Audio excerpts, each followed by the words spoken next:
Okay, so we will start in 1 minute.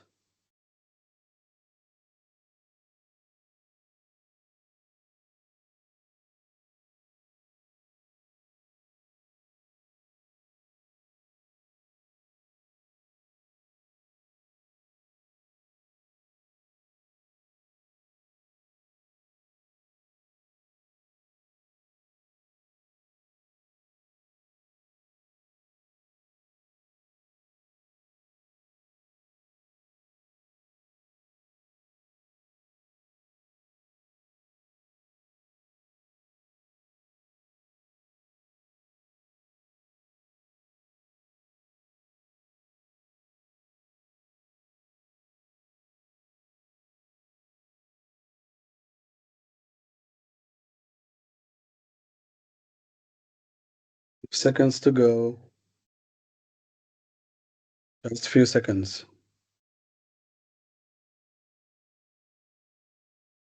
All right, 7 p.m. sharp, GMT +1. So hello, everyone. Good morning, good afternoon, good evening, wherever you are in this world. I'm really glad to see you coming back to this second session of the free PMI PMOCP exam preparation course.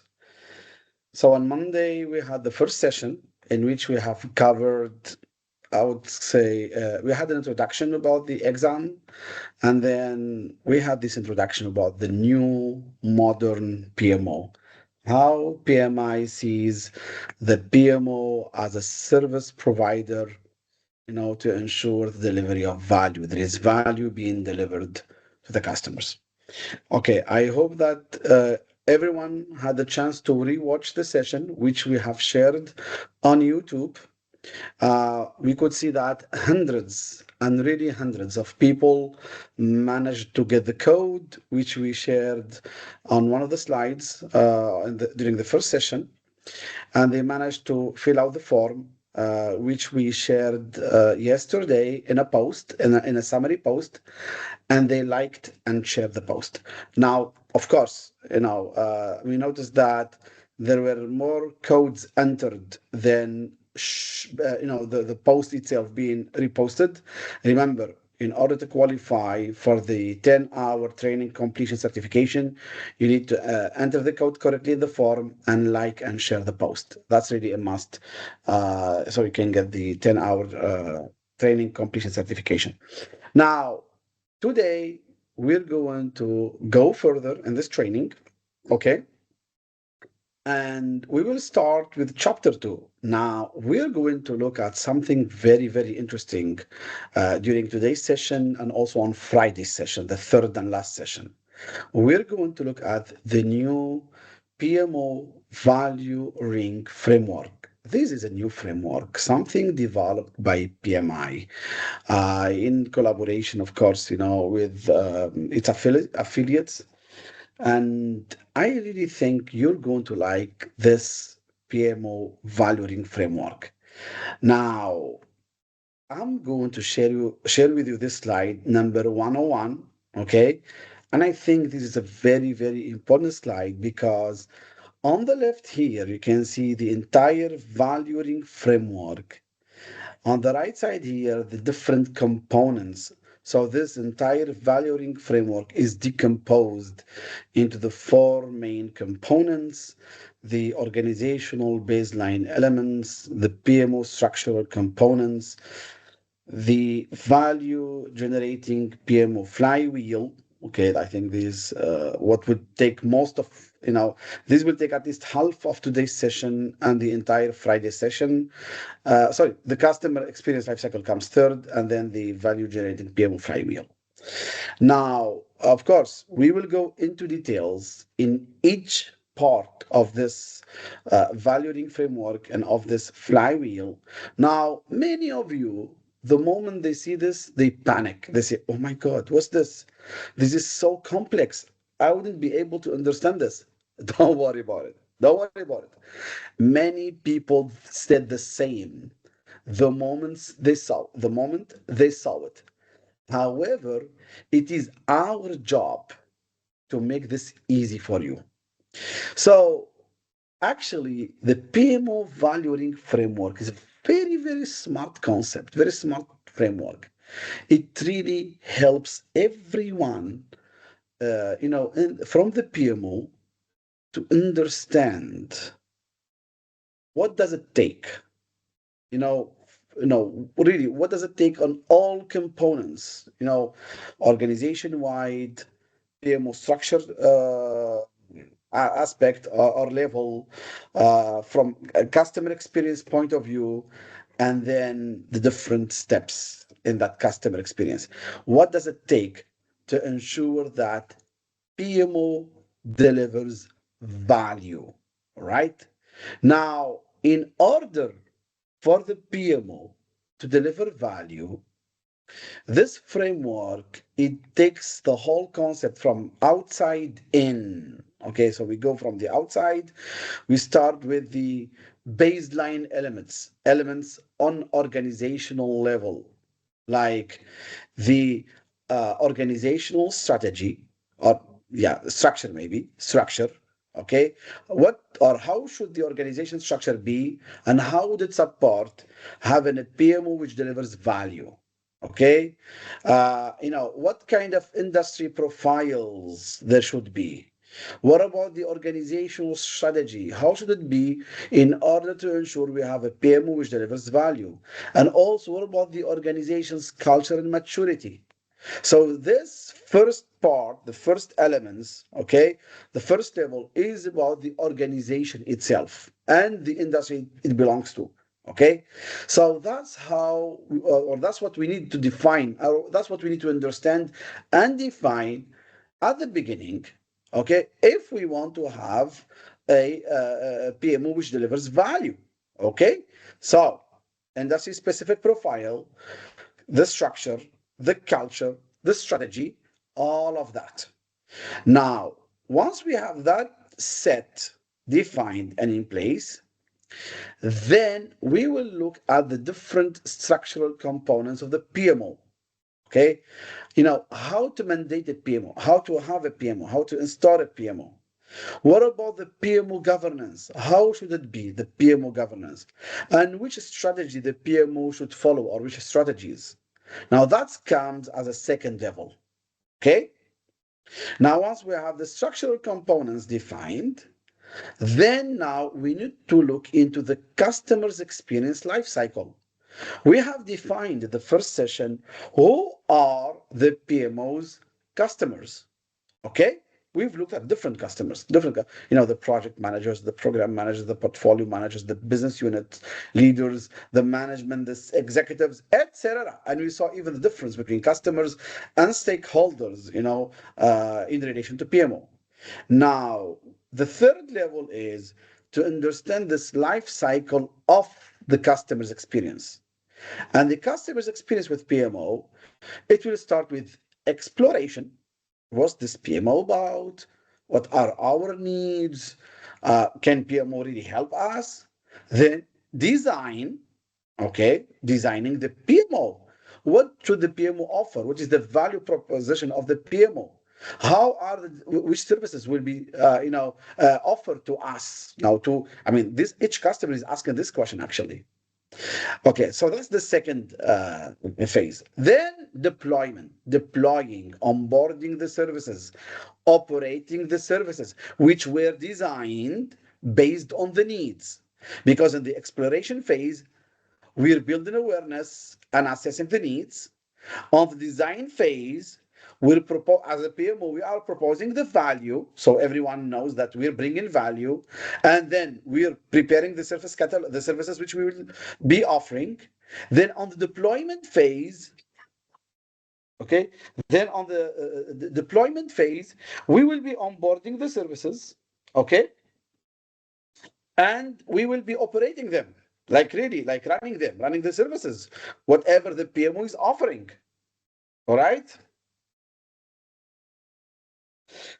Um, and then we will then go into the fourth phase, which is the enhancement.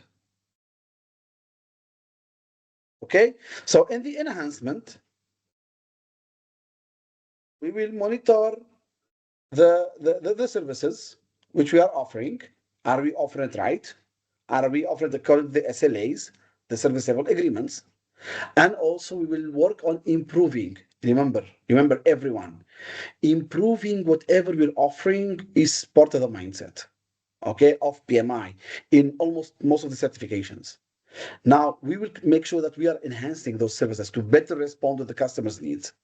And then in the last phase, realization, we need to know, have we delivered the expected value? Okay. And has the value been recognized by our customers? So this is the flywheel, the ones here in the different colors, and this is the entire PMO value ring framework. So actually, you see, I try to make it simple and easy for you to understand. Now, during today's session and next session, we will go into each element on this PMO valuing framework. And of course, the flywheel, this one, the value generating PMO flywheel, this one here is the one which will take most of the time. Okay? So the purpose of this PMO valuing framework is to ensure that we are installing PMO in the right way, preparing the proper environments to make it succeed, okay? And we're really supporting it in order to, create awareness, get the customer's needs right, prepare or have an idea about which services to offer to which customers, roll out the services, monitor the service deployment or the service execution, and make sure that value has been delivered. Okay? And of course, there is some paperwork in between, like, mandating the PMO, giving it authority, giving it power, giving it resources. That comes through some papers. We will talk about the PMO charter and any other stuff. Okay? So this is what will be session 2 and 3 about. You guys are going to enjoy this so much. Stay tuned, pack a lot, stay with us. Let's have this. Let's kick it off. Okay? Because the PMO value ring, this is what really makes PMOs strategic. Okay. This is what makes them customer focused. Okay. It's really what makes them value driven. It helps align the projects with the organization's goals and objectives. Okay. Make sure that whatever value is being delivered, it fits with the business needs. Okay. And it focuses a lot on the customer's needs, and it copes with whatever changes happen during the organization or whatever changes come from the customers of the PMO. All right. Now, I've had this brief introduction with you. Of course, I want to focus a little more now on each part of the value of the value ring, the PMO value ring framework. Okay, I've talked to you a little bit earlier about the organizational baseline elements. Okay, which are the first components. All right, these are the foundation for PMO successes, because PMO, it operates within the broader organizational ecosystem. It's not in isolation, and this is what most companies need to understand. Now let me say this bluntly, okay, or yeah, really bluntly, as much as I can. There are mainly two types of activities in the world, mainly. Okay, it's either operation related activities or project related activities. Whatever or whenever we are developing new products, making changes into the organization, working on new initiatives, trying to create value, that all mostly comes through projects. Since there are projects, and projects can be grouped into programs and projects can be part of portfolios, and portfolios are part of bigger strategic initiatives. All of that needs a body which looks after it, somehow governs, covers it somehow, like, partially supports it, provides it with whatever is required to succeed. And that body is the PMO. Now, since now we understood the importance of having a PMO, then we need to understand that in order for the PMO to succeed, we need to have the proper environment. We need to understand the environment, have it ready and prepared. Okay? Because the success of the PMO, it really depends on the alignment with the organization's foundational elements. And if these elements are ignored, it will increase the risks of alienation and also not delivering any value at all. Okay, that's why we definitely, if we want our PMO to succeed, we definitely want to understand our organizational baseline elements. All right. Regarding the industry specific profile, and I think this is one of the first things you need to understand, in which industry do we operate? How about our competitors or the other companies in our industry? Okay, what kind of PMOs do they have? Are there any industry regulations we need, to pay attention to? We need to take into consideration. Okay. What about the common practices? Maybe the standards, maybe the best approaches. Okay. What about the challenges? So or what items or what specifics the PMO needs to take into consideration, according to our industry specific profile. Because having a PMO in a banking sector, now please pay attention to this. Having a PMO in a banking sector is not the same as having a PMO in a construction sector. It's not the same as having a PMO in a consulting sector. It's not the same as having a PMO in a governmental entity. Absolutely not the same. Okay, there are some similarities, but not necessarily the same. Not necessarily the same. Okay, so definitely your PMO's shape or form or services or whatever will be impacted by the industry specifics. Okay, then you also need to look at the organizational strategy. Okay, because whatever the PMO is going to do or will be offering, it has to align with the strategy of the organization, the goals, the strategic goals, in order to drive execution and results. All right, definitely, absolutely. Also, organizational structure should be taken into consideration. Okay, um, organizations have different structures, different networks. Some of them are formal, some of them are informal. Some, I've had the chance to operate. Let's say this: operate or have experience, different types of experiences with hundreds, I think, of companies, and not all the companies are the same, really.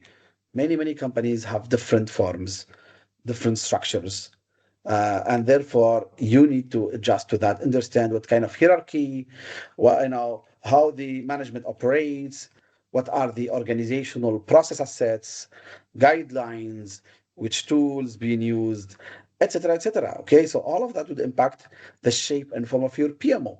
Sometimes the PMO has to take into consideration some organizational process assets because they're kind of strict and we cannot bypass them exactly.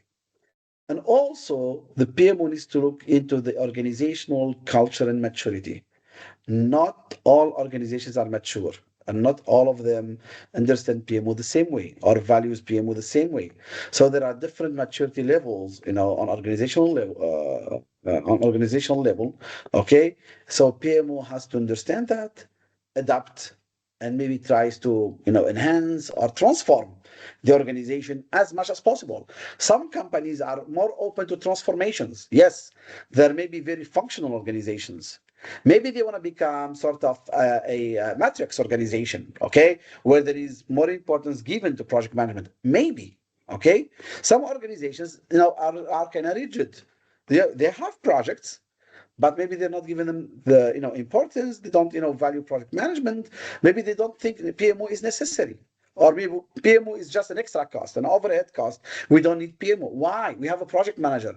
That project manager can do it fine, can do it right. Why do we need a PMO, for example? Okay, so yeah, that's why understanding organizational culture, maturity levels is really important to be prepared, for you as a PMO, or even if there is there is not an established PMO, at least, understand how can we do it. Okay, how can we establish a PMO, for example? Okay, all right. Now, we've looked at this organizational baseline elements. Now, this first layer, let's call it a layer. Okay? Now, let's go into it a little bit. The valuing framework, the PMO valuing framework. Let's go into the second layer, the second level, which is the structural components. Okay? Now, the structural components, they form the foundation in order to have effective performance from the PMO. Okay, because from here we can get the form, the direction, even the purpose is defined, the authority. Okay, mandating PMO, definitely that will give authority. All right. Now, the integration itself, it will ensure, of these structural components, it will ensure that the PMO will operate, as part of the organization and according to the organization's vision, maybe, process assets. All right, and not, coming up with processes or guidelines or, a service catalog which wouldn't respond or wouldn't fit with the organization's, let's say, point of view of the PMO. All right. So this structural components, it will definitely make the PMO efficient, effective, and ensure its long-term success. Okay. Because without giving PMO power and governance and strategy, PMO will not succeed. All right. Now we will look at each part of them one by one. Okay, we will start with the PMO mandate, then the governance, then the strategy. All right. What about the PMO mandate? Okay, so what is the PMO mandate?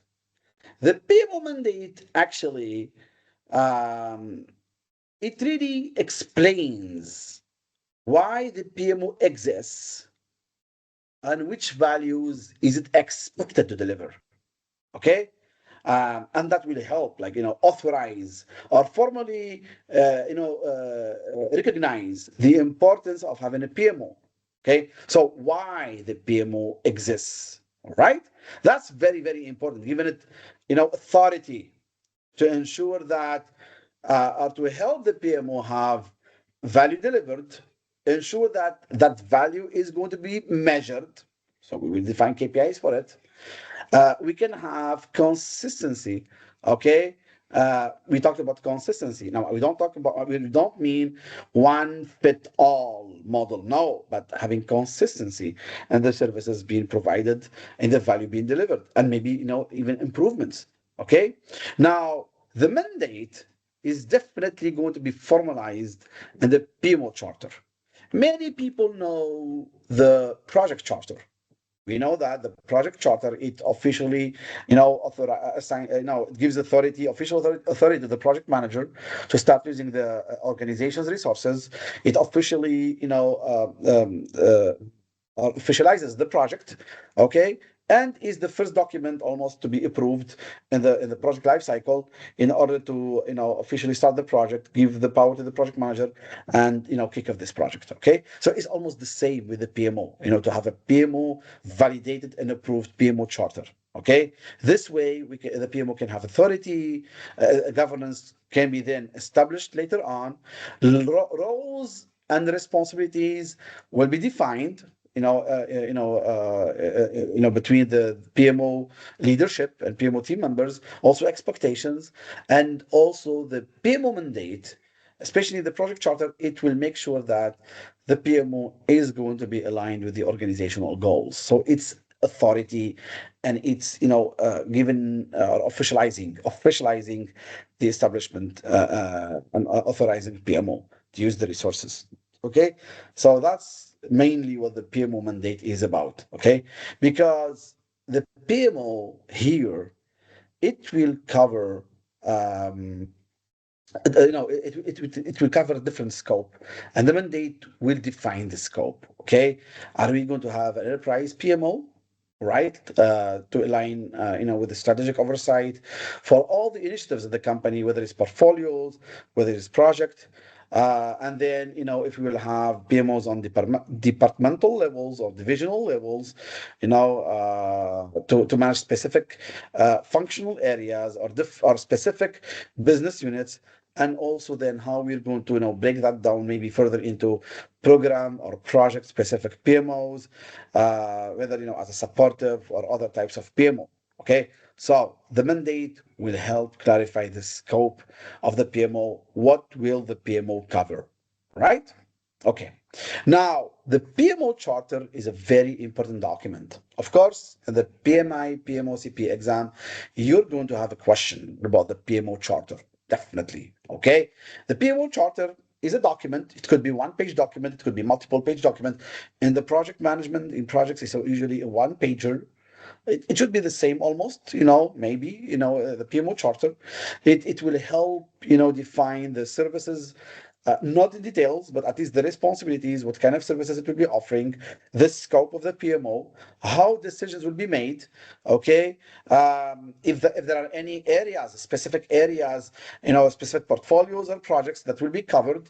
Okay, how to ensure, or how the PM will be aligned with the strategy and the different customers and stakeholders, and also how the performance will be measured, and also even success criteria can be defined, okay, in this PMO charter. All right. So this is a formal document. It authorizes the existence of the PMO. Please remember this. Authorizes the existence of the PMO, defines its purpose, its scope, its authority, and also to provide it with a clear framework for its operations. Well, that's what the PMO charter is about. Okay, remember that we need this. We need it in projects, we need it in PMO, we need it in other project management areas. Now, we've covered this one, the PMO mandate. So I will keep returning, to this valuing framework, and also to the flywheel, to let you know where we are. Now we just covered the PMO mandate. Now we're going here now. We're going to cover right now the PMO governance. All right. So the governance, the PMO, this is like, how are we going to operate? Based on which rules, which processes, how are decisions going to be made? Okay, how are the projects or the different initiatives going to be executed in a consistent and transparent way? Okay, so the governance is definitely is basically about who does what, how decisions are made, are taken, level of authority of everyone involved, accountability, and alignment. All right, across all the different levels. So here we will define roles and decisions, as we said, PMO, aligning PMO governance with the compliance needs. Yeah, definitely there will be compliance needs, adhering to certain laws, providing certain documents, making sure we will succeed in the audit. How, which methods and policies are we going to standardize, how to ensure transparency and alignment, who owns what, when should it be done, how operations will be conducted, etc. All right. So this is what governance is about. Now let me put in simpler words. Can we live in a country without a government, or without governing bodies, whether it's a whether it's a government, whether it's different entities? No. Otherwise, it will be chaos. We don't know who's responsible for what, who's supposed to approve this document. In case of, an issue, how to escalate, to whom to escalate, who should be doing what. Yeah, exactly. No, I'm not talking a plan. I'm not talking about a plan. I'm talking about governance, authority, decisions, alignment, clarifying who does what in certain situations, etc. That's what governance is about. Okay, and governance is so important, and that's why even in the new PMBOK 8, governance now has taken a more importance, and it has become really a performance domain, okay, uh, or a performance area, maybe a performance domain. Uh, yeah, exactly. All right. Now, governance, definitely we will see it across portfolios, programs, and projects, because let me tell you this, in most organizations, most of the initiatives are, mainly, either projects or programs or portfolios. Okay, so that's why the focus is a lot on portfolio programs and projects, even though it's more on projects. You will see that in the exam, and it makes sense because not all organizations are big enough to have programs or portfolios, but all organizations in the world will have projects and have projects. I have never ever in my entire life met a single company in this world that doesn't have projects or never had projects or will never have projects. I think it's impossible because whenever there is a change, whenever there is a new creation of something, whenever there is an adaptation of something, whenever there is an improvement of something, whenever there is ideation and solutions or products behind those ideas, there will be projects. We cannot have operations only company. No way, no way, impossible in this world. At least this is what I know from my almost 2 decade experience by talking to thousands and thousands and thousands of professionals across the world. So that's why the focus of the PMO is a lot on projects, uh, then programs, and portfolios. So governance is everywhere. Okay, on portfolio level governance, it ensures or it looks after the portfolio's life cycle, making sure it's aligned. Keeping it aligned. Actually, I call this keeping it aligned with with the organization's goals. Okay, defining how the projects will be selected, prioritized, and how resources will be allocated. This is a little bit of what governance does on portfolio level. Okay. Now, on program level, governance oversees the related projects to make sure that they will deliver the combined benefits, since each program is, composed of related projects, and achieve the strategic objectives. Okay, this is what governance is about on program level, and on project level. Governance definitely is about helping the project managers know how to direct their projects, how to execute them, looking after individual projects, making sure they meet the goals, respond to stakeholders' expectations, and deal with different constraints. So governance is, it's there to support, to clarify, these different items and make sure that there is enough um, mechanism or system, an entire system, to ensure the success of these different initiatives. All right. Of course, governance focuses on defining roles and responsibilities. All right. With different functions, the reporting lines, how decisions are made, who's accountable for what, how to ensure compliance. Actually, that's very important. Okay, how in case of conflicts, how they should be resolved, which KPIs or performance metrics to have in place. In case of changes, now this is one of the key, most important ones. In case of changes, how to handle those changes, how those changes will adhere to the policy, okay, to the standards, to the ethics, and how to have a continuous improvement, okay, how to capture lessons learned, how to refine governance, ensure its maturity, that its maturity grows, etc. Okay, so these are just some of the key focus areas of the governance of the PMO or the PMO governance. All right. Good. Now we've looked at the PMO mandate. We've looked at the governance, the PMO governance. Now we need to look at the PMO strategy. All right. The PMO strategy defines how the PMO will deliver value to the organization and achieve its objectives. Which strategy the PMO will follow.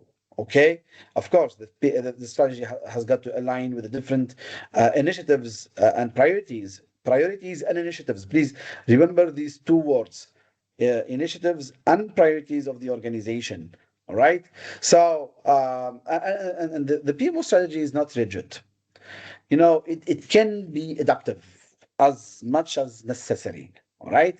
So PMO strategy will help guide the value delivery through the different objectives and practices. It turns the PMO mandate, into actionable plans, because these actionable plans will be a breakdown of the strategy itself, because strategy is the larger umbrella. The actionable plans is the how. Okay. And the what. So, okay, making sure that initiatives are aligned with the business priorities. Make sure that strategy is also about how the PMO will be integrated or strategically integrated within the organization. Because not all organizations understand the value of the PMO. Not all organizations appreciate the PMO. Okay, and also as part of the strategy, it will be defined how there will be or how continuous improvement will be ensured, and how we will really make sure that our performance will meet expectations. Okay, so all of that will have to be defined in the PMO strategy. So a PMO cannot operate without a strategy, because when you have a strategy, you show your value, you show that you know. You see, that's one of the key differences between a PMO leader who knows and a PMO leader who doesn't know. It's about knowledge. Yes, do you know? Do you know really how to approach your customers? How to understand their needs? How to prepare the service catalog, or how to prepare the services, define the services they need, the value you're proposing, etc., etc., etc. Okay, so that's part of your PMO strategy. Okay, and here are a glimpse look of the different components of the PMO strategy. All right, we've covered, I think, most of them, like the strategic alignment, very important one. The continuous improvement, we talked about it. How to engage your customers. Are you going to have a plan? You're going to build your plan? Okay, how you're going to contribute to the development of the resources and the capability. That's part of what you need to do. Again, remember that aligns with PMI's mindset. Continuous resource improvement, resource development, providing coaching, mentoring, etc. All right. Um, Also, how your service portfolio will evolve. I mean, if you want to keep your customers satisfied, you cannot be offering the same services at the same level all the time, because companies' needs evolve, needs change. Okay, and you need to understand those needs, and you need to adapt to those needs. Okay, absolutely. All right. Also, what kind of metrics you're gonna have, and you're gonna track metrics which make sense to your customers and to your leadership as a PMO. Not avoid vanity metric. Some metrics or calculations which don't provide any value or any information. No, no, no. You need to really focus on which metrics are really needed and make sense. Okay. Also, what about communications? How are you going to communicate, among team members, with the stakeholders? How are changes going to be managed? Okay, changes in to respond to the changes to sorry, to respond to the customers, to the customers change in their needs, or changes to the organization form or structure, or even strategy. Okay, also, now this is very important. A key component of the PMO strategy is how are you going to prove that you can evolve, and how to measure your maturity, and to be more mature from year after year or period after period. Okay. You need to have a roadmap. You need to build the roadmap. You need to show how you're going to evolve and mature along the way. Okay. You have to have milestones of maturity and of evolution. Right. Also, key components of your strategy is your risk management strategy. How are you going to forecast the risks, proactively, take action if necessary, and then how you're going to manage different risks, the known ones and the unknown ones. All right. And finally, and last but not least, sorry, last but not least is what about innovation and adaptation? I think I covered this to adapt to the different changes in circumstances, or changes to assumptions. Because sometimes PMOs are built on assumptions. Now, how are you going to, adapt with that? Okay, and in which areas are, can be innovated, or can have innovation? We can have innovation for. Okay, so all of that should be covered or mentioned in your strategy. I mean, maybe it might not be perfect strategy, but at least you have the key lines, the major areas. You need to list them. Maybe you're not gonna have the clear 100%, regarding innovation adaptation. Maybe not, for your roadmap for evolution maturity, but at least everyone will be assured that you're keeping that on mind. You have it written down, and you're going to work on it. That's very important. It will help the company's management and decision makers know that you're knowledgeable. You know your stuff. Or you have it in your plans, in your DNA, to evolve, to improve, to adapt, to adjust, to measure, to communicate, to deal with changes, to proactively respond to risks, etc. It will rest everyone assured that you know what you're doing, and that's why they trust you and they count on you. Now, that's very important. Okay? All right. Now, do we need to update the strategy? Oh, yes. I told you. Okay? Strategy is not fixed once for all. You see, maybe the ones who are my age or a bit older can remember this. In the years 2005, 2008, 2010, uh, companies used to put strategy for 5, 10 years ahead, and they try to stick to that strategy. Well, it's no more the case now. We're working in a totally different world. Okay? So definitely strategy will evolve, will adapt. Okay, it will adapt, depending on the maturity level of the PMO. Whenever there are milestones reached, whenever there are new goals defined. Okay, now of course strategy will have also to adapt with the circumstances and the environment of the organization structure itself, the changes in the customer's needs. All right, with a shift in the direction or in the focus.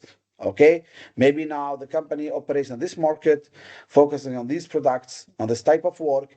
Maybe now the shift, it will be the focus will be on something else. Okay, also there might be new portfolios defined. Maybe the existing portfolios don't make sense anymore. Maybe the business expanded a lot, so PMO will have to show flexibility to also to scale up, okay, and adapt to this, these changes or this, expansion. Okay, we're growing. All right. Also, there will be lessons learned. Okay, so whenever we complete projects, whenever we complete initiatives, we need to learn lessons from those projects and initiatives, and we will have to, integrate those lessons into our strategy and adapt it. All right. Also, we will need, maybe to, adapt because of, changes the economic situations, right? Maybe there are some geopolitical, circumstances in the world which oblige us to adapt and change our strategy, all right? Or, of course, maybe there are new regulations, new mandates, and new requirements, etc., etc. So all of that, you as a PMO, you need to keep it on mind and make sure that you're ready to adapt your strategy. It's not one strategy for the next 5, 10 years. No, no. And you need to have these, periodic review cycles. The periodic review cycles of your strategy. You need to have those periodic cycles. You as a PMO leader, you need to sit with your team and the PMO, and you need to look at that periodically. Right? All right. Now, we have just covered the first two layers. Okay. Now, we are going to go into the customer experience lifecycle. Who are the PMO's customers? Okay, we talked about this. The PMO's customers are whoever needs services from you as a PMO. And that customer will have experience with you. And that experience has got a life cycle. Okay. So after we've covered the organizational base elements, okay, we did that. All right. Um, after we have covered the structural components, the mandate, the governance and strategy. Now we're coming to talk about the experience lifecycle. All right. Now that's very important. And we said that the life cycle of the customer's experience starts with exploration phase. Now, they need to be aware of the PMO. We need to understand their needs. Then the design, which value are we proposing? What kind of services we will have in our catalog? Deployment, okay, onboarding the services, operating the services, enhancement, improving, okay, to better respond to their evolved needs or evolving needs, and then realization of the value and making sure that the value was realized. And then whenever there are new needs, we will have to adapt those new needs. And whenever there are new customers, we go back into this life cycle by exploring their needs, designing the services for them, deploying them, enhancing those services, and making sure value is realized. Because if your company is evolving, if your company is growing, okay, if your company if is growing, then you definitely will need to adapt and adjust the way you or adjust and adapt to these different needs. Now the life cycle, now I've just almost covered it. So the exploration is about part of it is about assessing the project management maturity and understand your customers' needs. Because again, as I said, this is a PMO, a project management office. The design is being able to develop a value-driven PMO services based on the insights which we got from this exploration, the needs, from them. Deployment, that's implementing these design services, okay, operating them, and maybe even cover organization-wide. Enhancement, that's about measuring performance the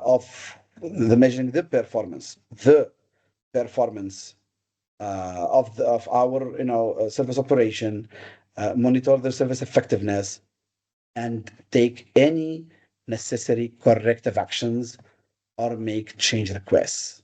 Okay, and that definitely will lead to making sure that value is realized. So be able to quantify the outcomes from the services being provided, and also evaluate the customer's perception of the value being delivered. Are our customers satisfied or not? Did we manage to respond to their needs? Did we meet their acceptance criteria? Okay, that's so important. In case there are any gaps, any conflicts, we will look into that. All right.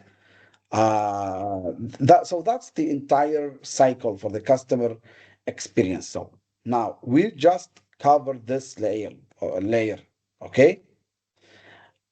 And now we will go into the flywheel. We will go into the flywheel because in the exploration, there are two steps. And the design, there are two steps. And the deployment, there are two steps. And the enhancement, there are two steps. And in the realization, there are two steps. Okay?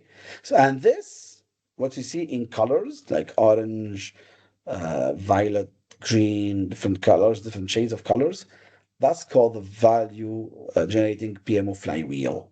All right.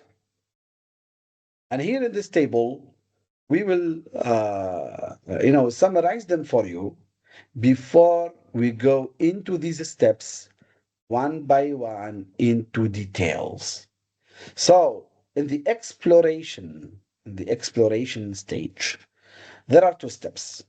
Awareness building, trying to educate the different stakeholders and potential customers in the organization about the importance of having a PMO and what kind of value a PMO can bring.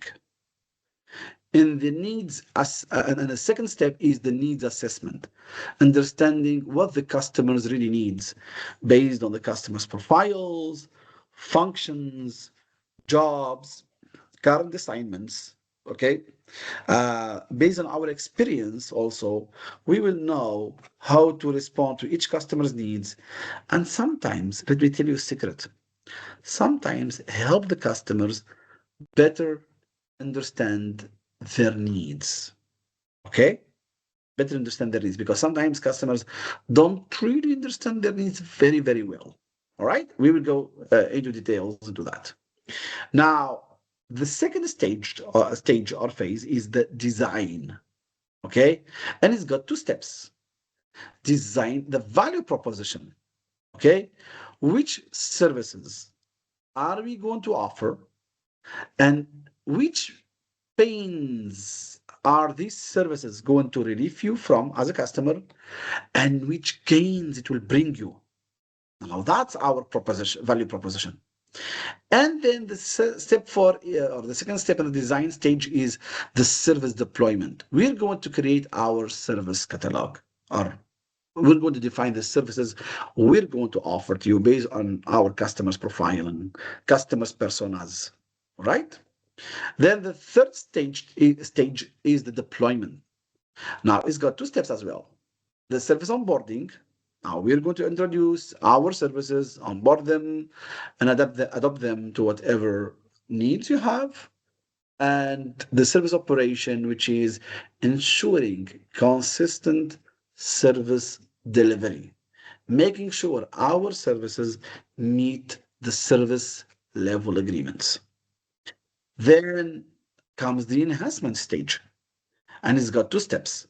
Monitoring our services. We need to track our service performance. Absolutely.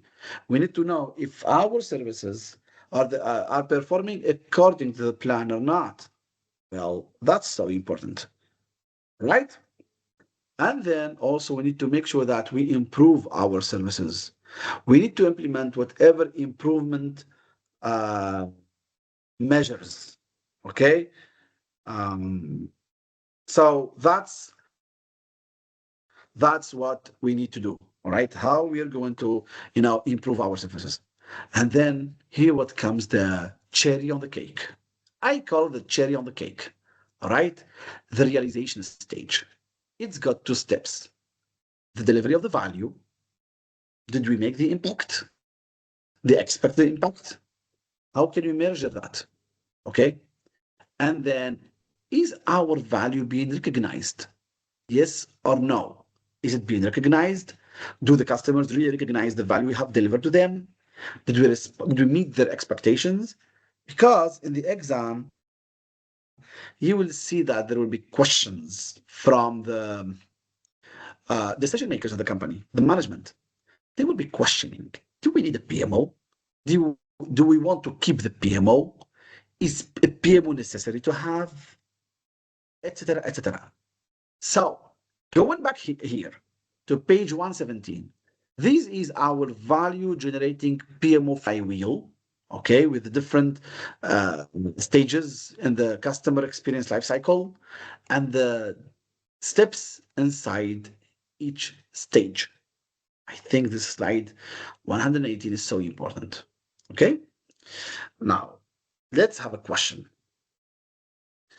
During the kickoff of a major cross-department initiative, the PMO leader is working with stakeholders to clarify expectations and shape how the new service will function. Which of the following actions should the PMO take during the stage based on the design phase of the value generating PMO flywheel? Select all that apply. So we are in the design here. The value proposition, the service deployment. Defining the value proposition. Developing the service framework. Conducting value recognition reviews. Okay. Implementing PMO governance controls or managing service onboarding. I think you've guessed it right. Okay. So definitely we need to define the value proposition and develop the service framework under which framework we will operate. Okay.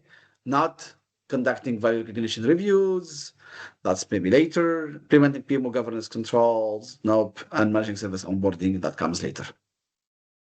Another question. A healthcare PMO leader, and by the way, in the PMI-PMOCP exam, it's always about the PMO leader, like in the PMP exam, about the project manager. So a healthcare PMO leader has developed a patient flow optimization service. The service is ready for hospital-wide implementation, and staff must learn to use it without disrupting patient care. Which actions belong to the deployment stage of the value-generating PMO flywheel? Select all that apply. Now here we are in the deployment stage, okay? Reassessing organizational needs for relevance, launching communication campaigns outlining rollout and expectations, shadowing departments to provide real-time support, redesigning the service based on initial execution feedback, conducting long-term evolutions of service impact, or training the clinical teams on workflow steps and escalation procedures. Well. The deployment stage is about launching the communication campaigns, is about providing real-time support, and also is about providing the necessary training, okay, to ensure that services have been deployed correctly. All right, good. Now, as usual, when we finish a chapter, we need to provide tips and tricks.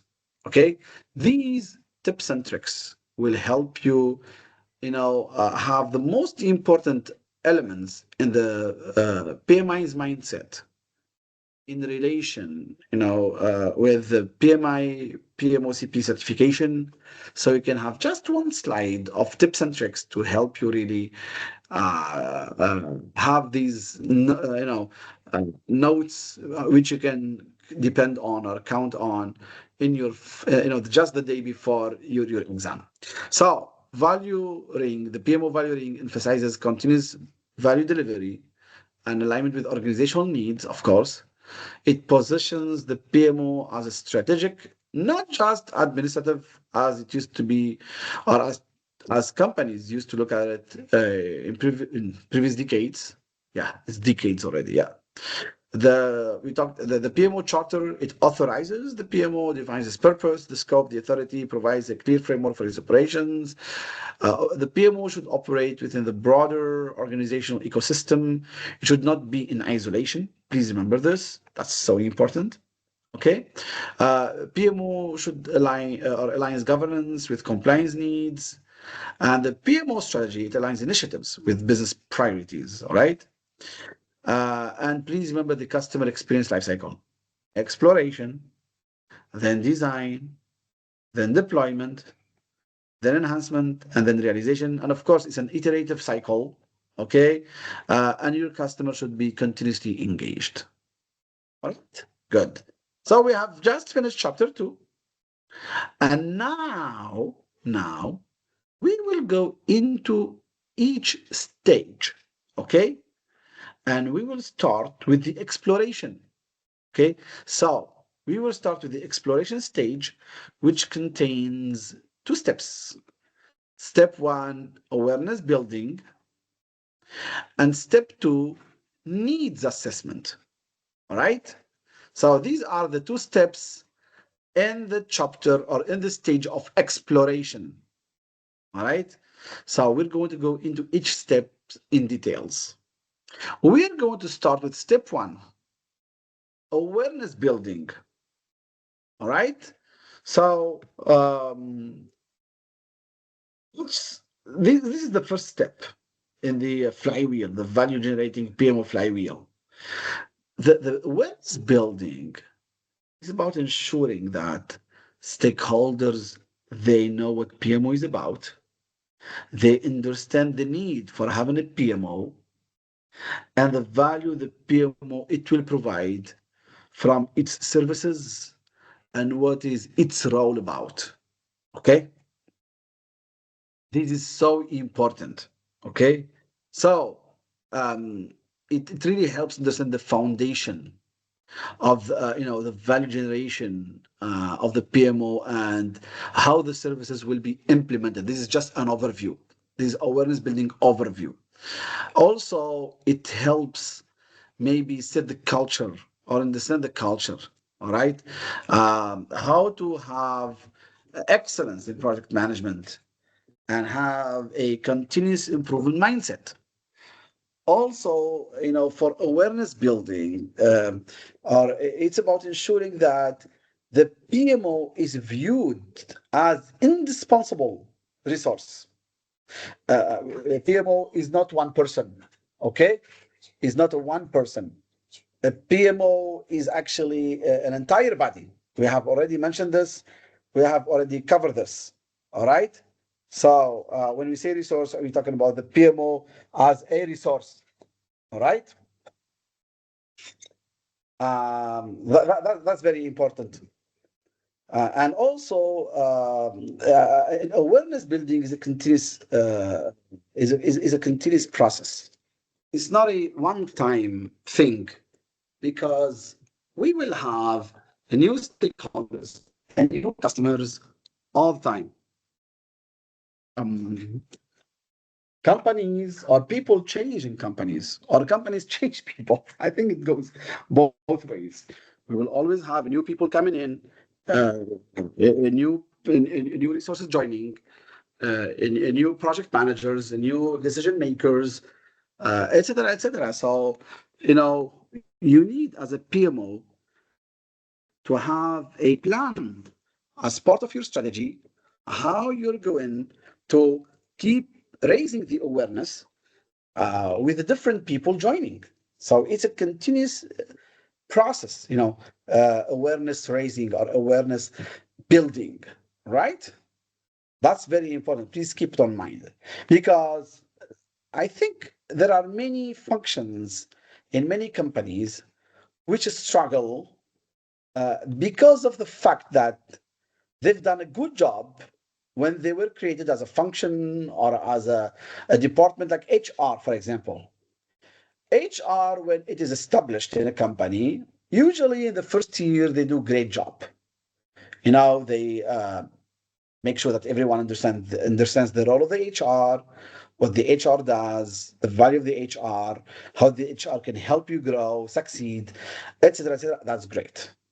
However, not all HR have got a plan on keeping that awareness rolling, whenever we have new resources.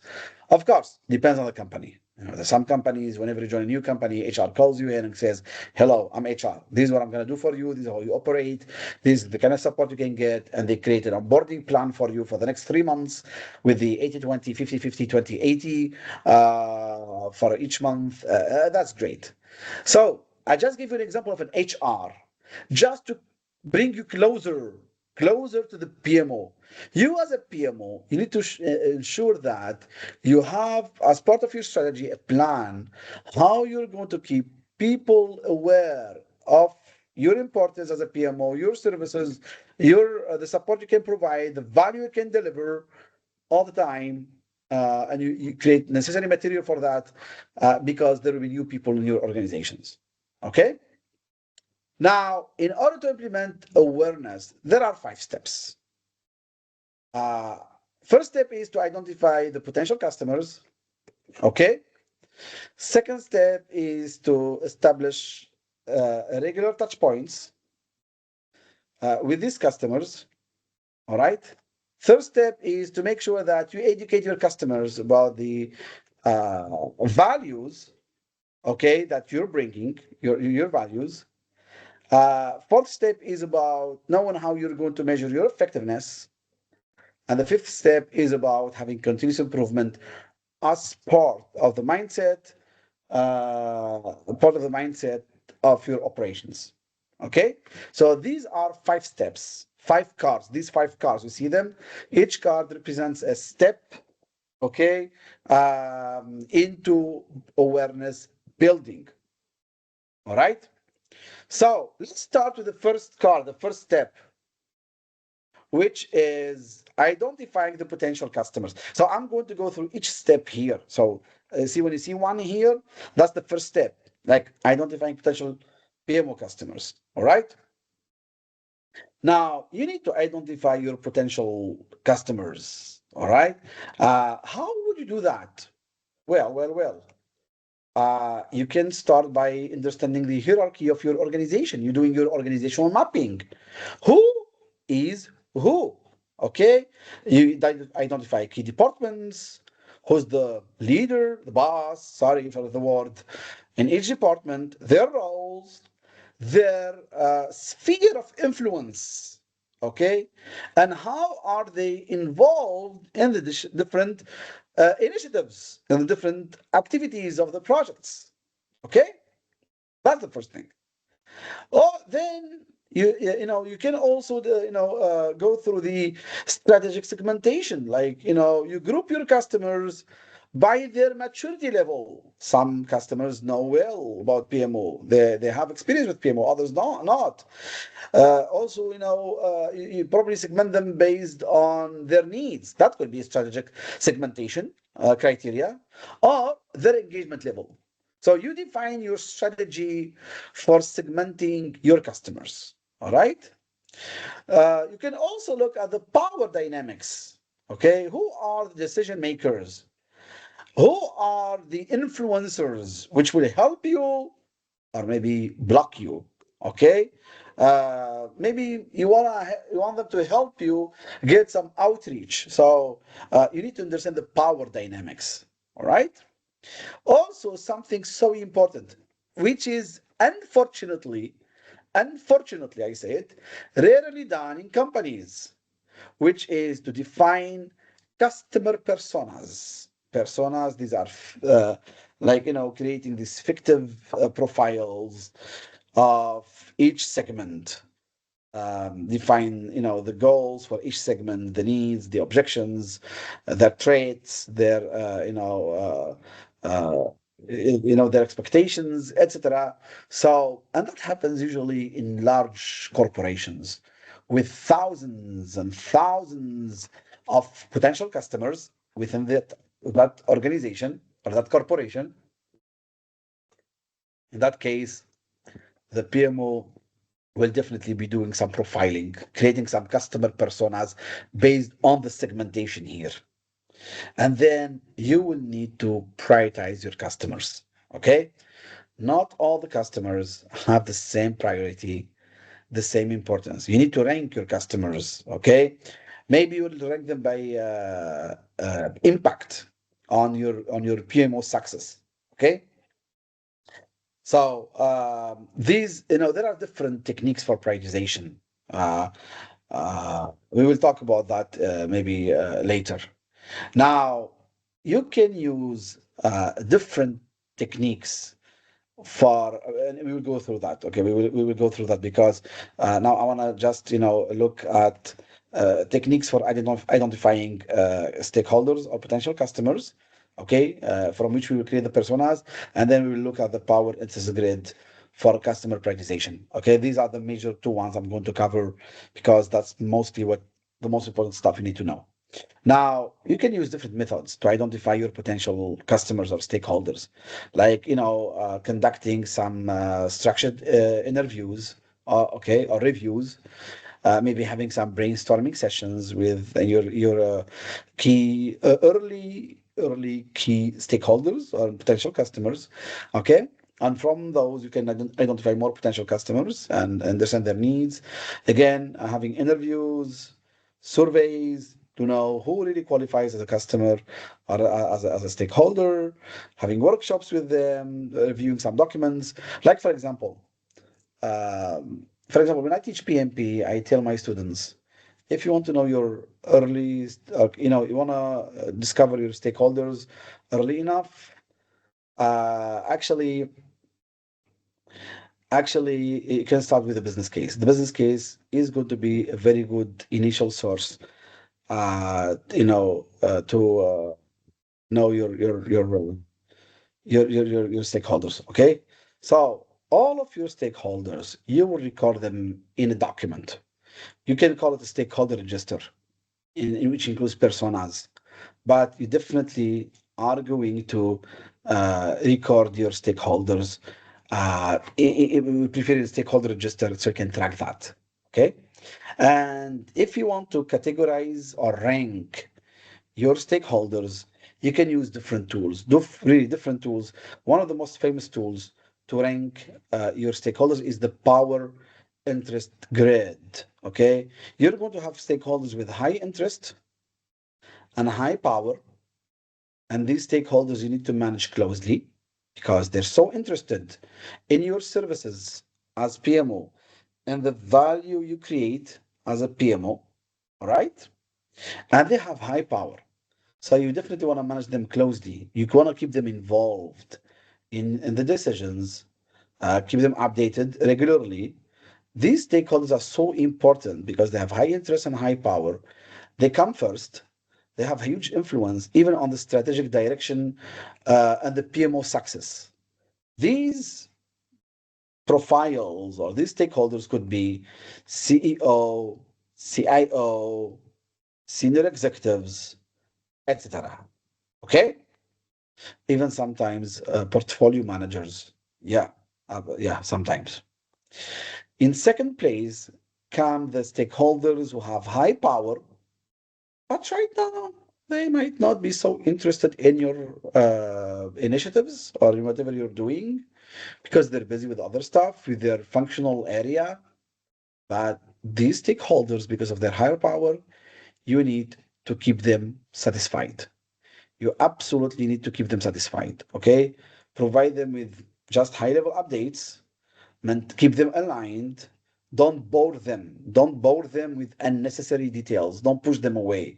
Okay, like for example board members, usually they're so busy, but you want to definitely let them know what you're doing so they can perceive you always as a value provider. In the third place come the stakeholders who are really interested in the services you provide, even if they don't have high power. They have just low power, but they are so interested in your services. So keep them informed. You can consult with them regularly because they can offer you valuable feedback and even valuable technical assistance sometimes, or they can be an early warning to any approaching threats, like for example the project team, the heads of departments. Okay, and finally there are those stakeholders who have not they don't have high interest in your project. They don't have high power, but still they're defined as stakeholders, right? So you just monitor them lightly. You keep just the bare minimum communication with them. For example, you involve them in your monthly newsletter. That's it. Okay. Like for example, external vendors, the general staff, basic administrative staff in the company, etc. All right. So this power interest grid, it helps you know, or it helps you rank and categorize your stakeholders, so you know uh, whom to prioritize in terms of engagement, service delivery, etc. Okay, that's really important. Now we've covered the first card, identifying potential PMO customers. Now we need to establish regular touch points with them. Okay, we need to be in contact with them. Okay, like tailoring our messages to them, frequently assessing their needs and preferences in terms of communication, choosing the proper communication channels. Maybe you don't want to follow just one communication channel. Maybe you want to use a balanced mix of emails, posts, meetings, reports, etc. Okay. Tailor your content strategy. Make sure you deliver relevant and engaging content to showcase the value you're delivering as PMO. You could use maybe some announcements, some achievement celebration, etc. Okay. Also, plan your communications across these different channels. Keep a calendar. Create a communication agenda and communication plan, right? Make sure that your communication is interactive. It's not asynchronous. It's not just push or pull.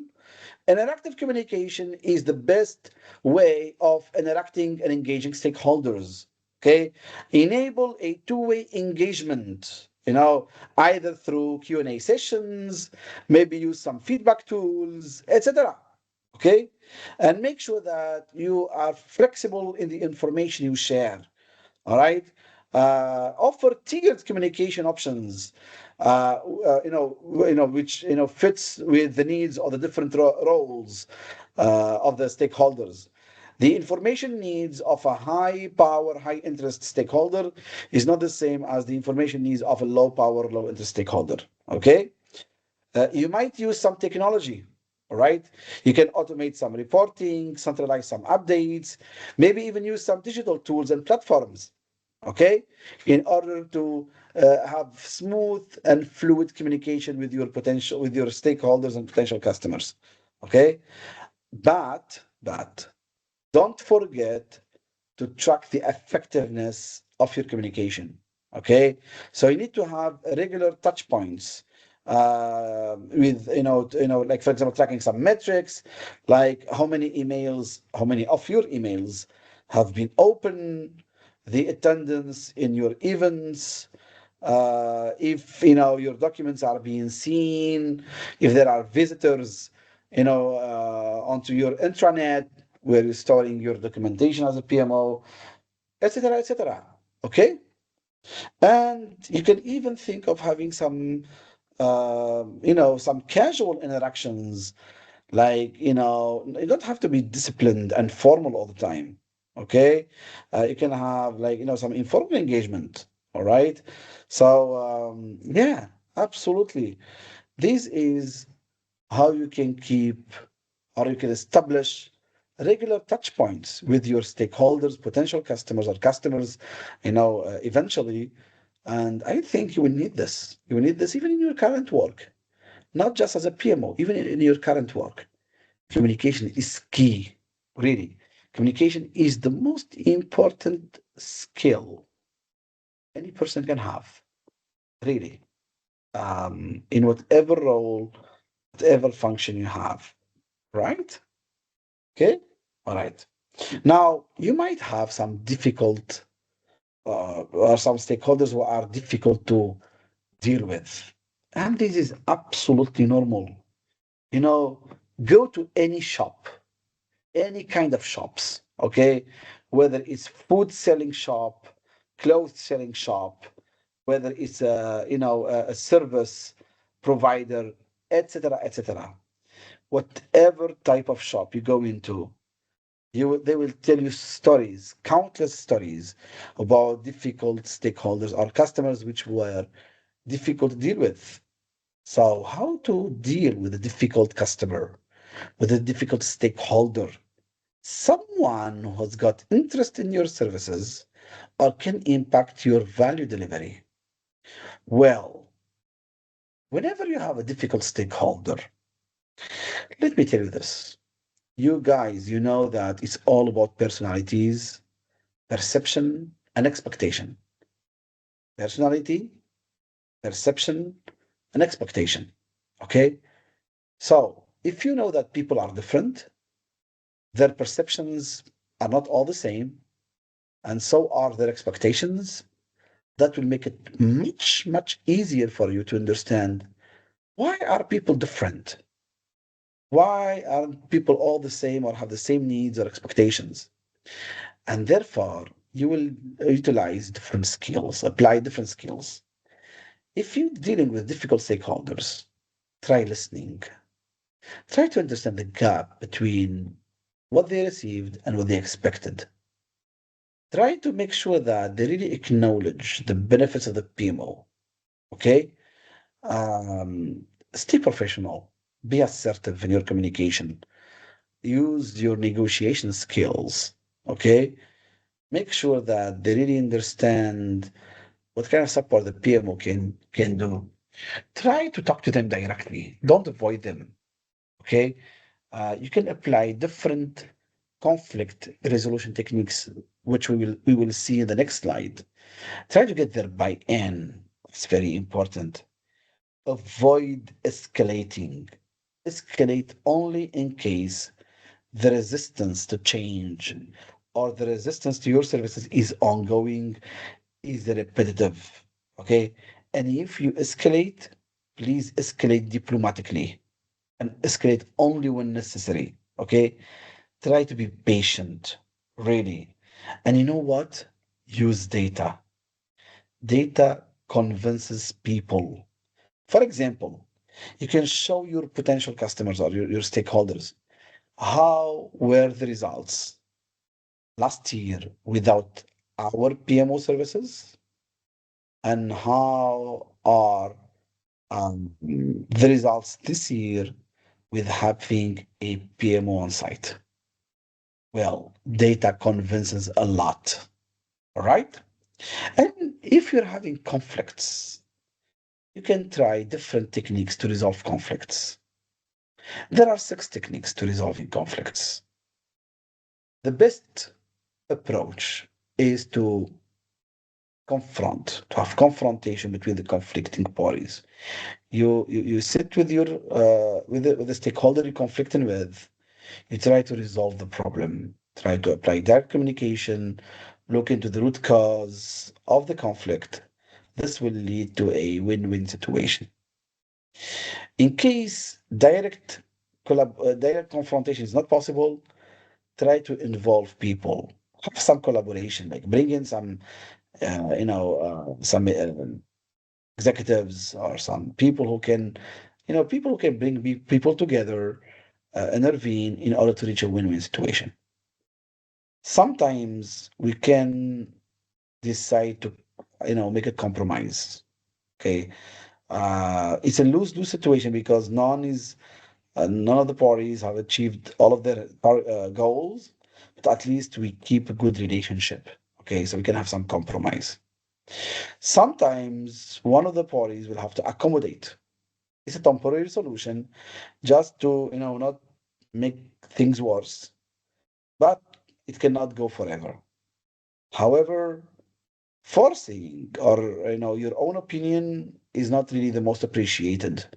All right. It's, you could win, but you could lose the other person, or the other person could lose actually.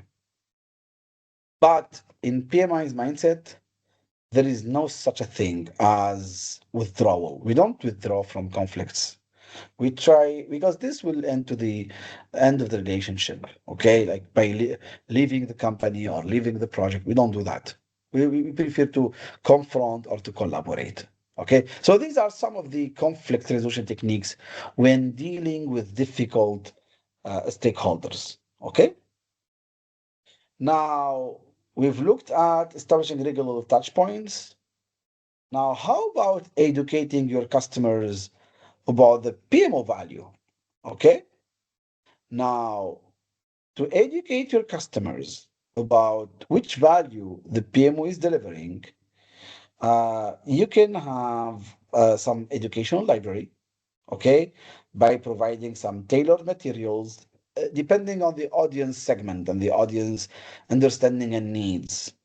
You can maybe provide some accessible training, okay, by offering regular training workshops, maybe in hybrid form, to explain the PMO purposes and benefits. Okay, you can even tell them about some success stories. Okay, you share data-driven examples of kind of impact you had on some mission initiatives, some departments, and what kind of achievements you had. Okay, you can also ask for some peer advocacy. Okay, like you have some satisfied stakeholders, so you try to empower them to become your ambassadors, so that they can talk nice about you, they can promote for you. All right, you can try to highlight some benefits, or you can run some campaigns for highlighting benefits. Okay, as a service provider, and what kind of advantages you brought in. And definitely you need to have your portal, your own portal as a PMO, like we call it already intranet, your own portal, where you maintain your documentation, you have them updated. It should be user friendly, okay? That's where you store your PMO tools and resources. All right. So all of this will help you educate your stakeholders about your value as a PMO. Then the fourth card is being able to measure your effectiveness. Okay. How much reach do you have? Like, how many customers do see your communication? Okay. What about the engagement? How many interactions you have? Like, emails being open, clicks on your posts. If you have some internal post sharing format, how many people attend your events? What about awareness levels? Like maybe you can conduct some surveys. Okay, how the customers are familiar with different services you're offering. Okay, maybe you will receive some inquiries, so you want to track those inquiries. Okay, you want to respond to them. People are asking. I've worked in a company. In the first company I've worked for in my career, it had at the time when I was working for that company, it was IBM. It had 407,000 employees. 407,000. Like a small city, like a mid-sized city, maybe, or a small city. 407,000 employees. So sometimes we were sending emails to the PMO Center of Excellence or PM Center of Excellence, asking if they have certain services which we need for our projects, or for our needs, etc. Tracking attendance and participation, involvement of people in your different events and training. That will help your effectiveness. Okay.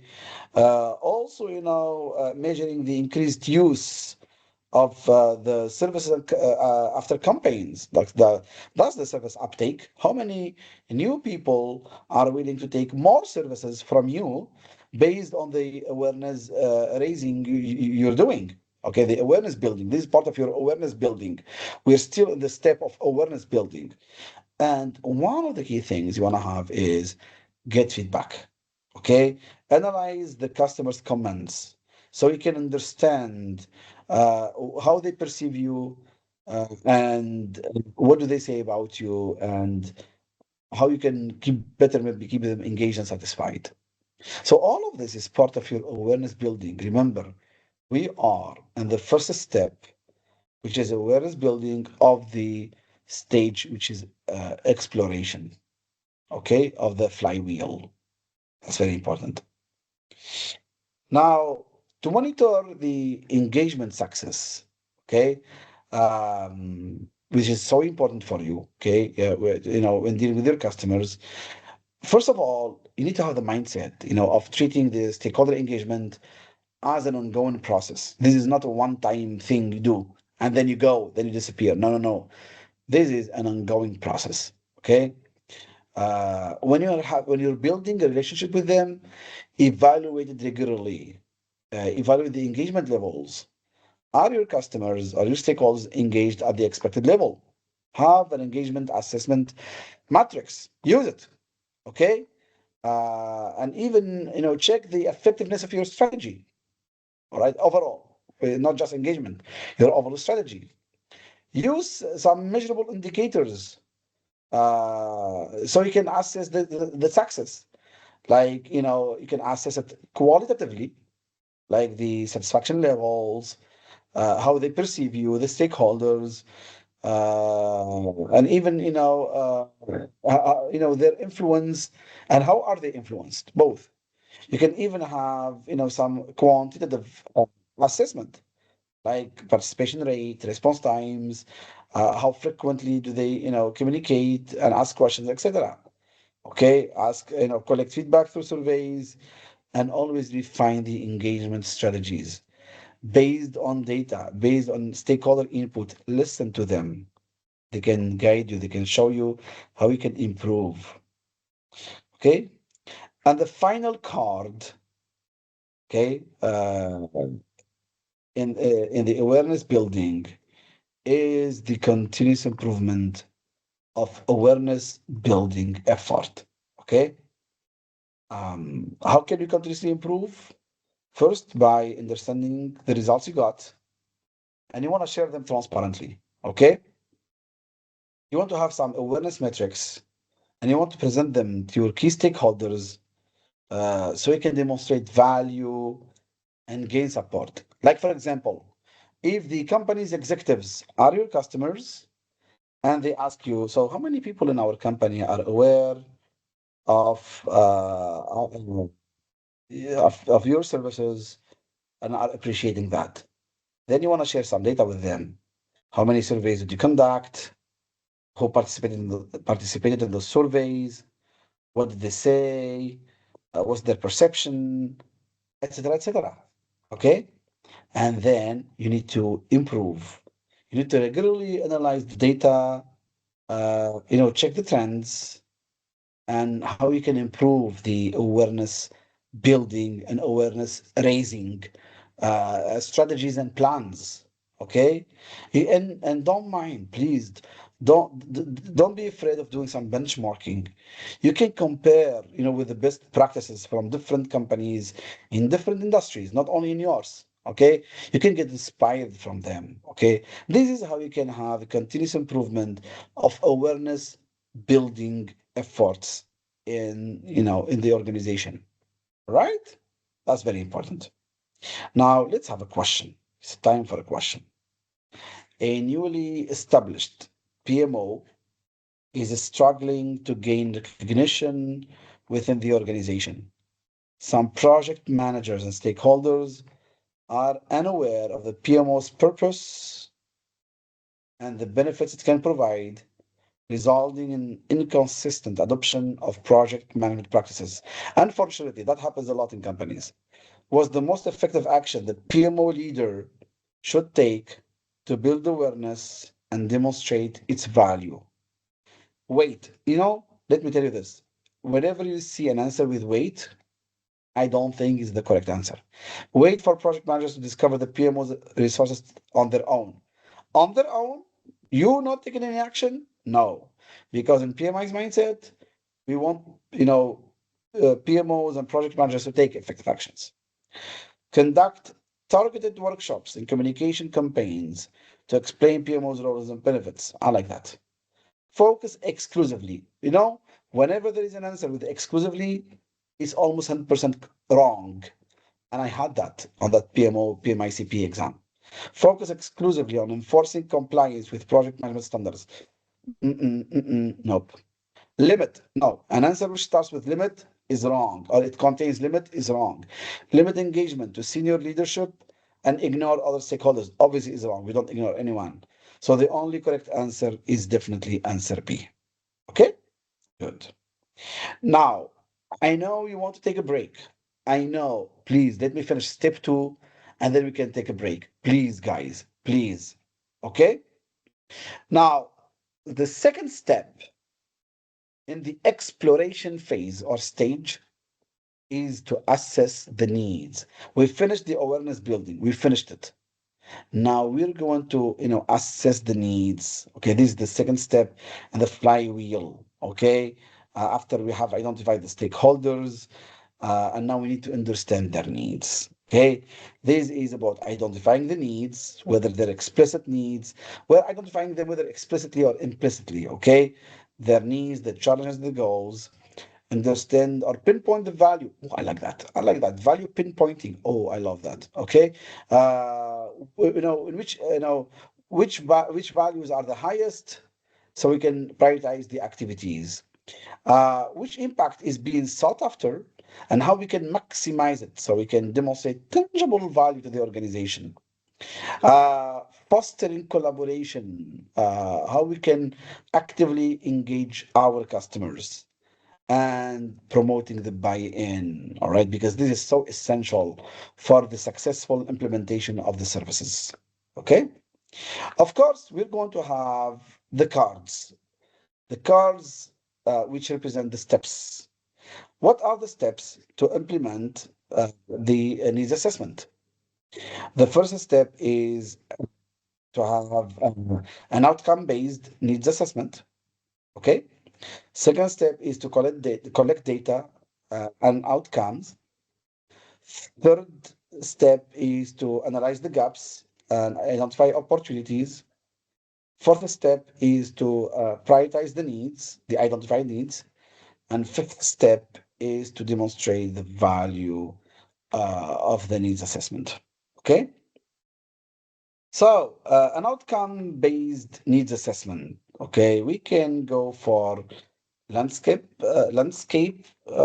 mapping by evaluating the different maturity levels using different tools, methods, understand, in which parts of the organization,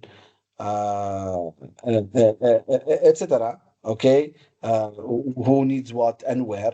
We're doing some landscape mapping. Uh, we can create some matrices, okay, to classify the customers based on their influence, even some use some empathy mapping maybe, okay, to identify their needs, okay, and then define the engagement approach, all right, who to engage, how, okay, based on their desired outcomes, all right. Um, okay, so this is the first step, which is an outcome-based needs assessment. Okay.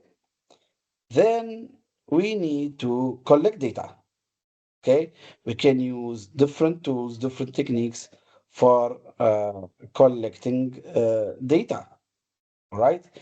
Um, like, for example, we can have customer interviews, interview the customers directly, potential customers. Okay. We can have the surveys and questionnaires because sometimes you deal with customers who are shy to talk face to face. So maybe better if you talk to them, like, or you send them anonymous surveys so they can provide their feedback anonymously. All right. um, you can have focus groups, moderated discussions to get input. You can even review lessons learned. All right. Because lessons learned, you can learn a lot from lessons learned. All right. And you can even, create some feedback loops. Feedback loops, they help a lot. All right.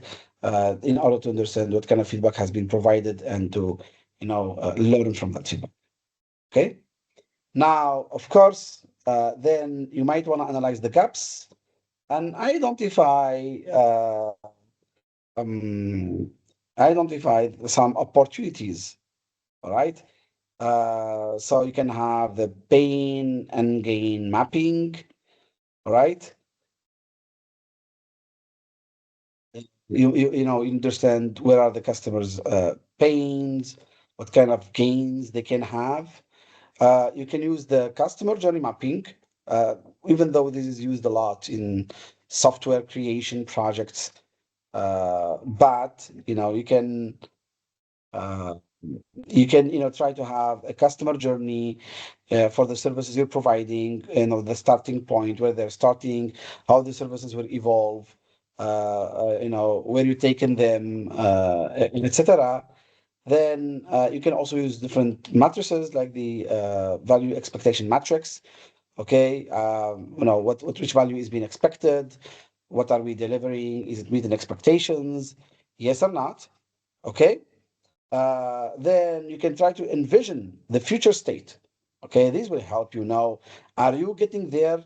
Yes or not? Okay, so yeah, you can try to envision the future state with your customer, so that will help you create the roadmap, and then you validate that. Okay, you validate whatever was defined, so, and translate that into an action plan later on. The fourth card is about prioritizing and addressing these identified needs. Okay, you can have some structured prioritization process, okay, for prioritizing these different needs, like based on value, always based on value. Whatever needs whatever needs have been identified as the highest in terms of value, you prioritize them. Okay, that comes from the mindset of agility. You make sure that these needs will be aligned. They will have strategic alignment with the organization's vision, goals, and also you try, to adjust your PMO strategy back and forth. If there are any findings, you communicate that. For example, any misalignments, um, any needs which are hard to achieve right now or require tremendous amounts of resources. Okay, then you need to know how to address those in order, on one hand, to avoid any dissatisfaction. Okay, and another hand, to keep always with the organization's needs. Then you plan all the necessary actions. You take action in order to, if you want really to how are you going to respond to those needs? Okay, you prepare your action plans, and then you make sure that you know how you're going to track the progress. Okay, you know that. And then finally, the final card is to demonstrate the value of the needs assessment. Okay, why was it important to assess the needs? Okay, uh, how are we going to link the findings to the expected outcomes?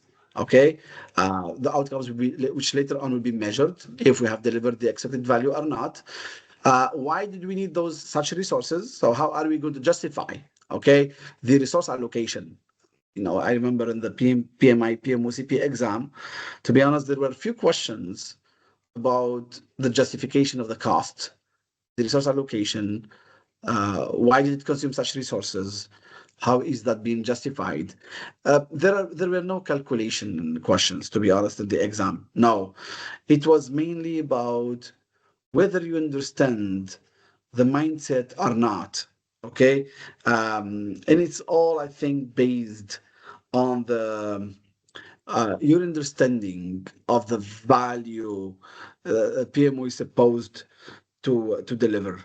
Okay, you showcase the benefits, and you always keep your customers involved. Whenever you involve your customers, you can adapt to the evolution of their needs, and also you demonstrate if you're really responding to their needs or not. And always focus on long-term impact, not just short-term impacts. Okay, all right.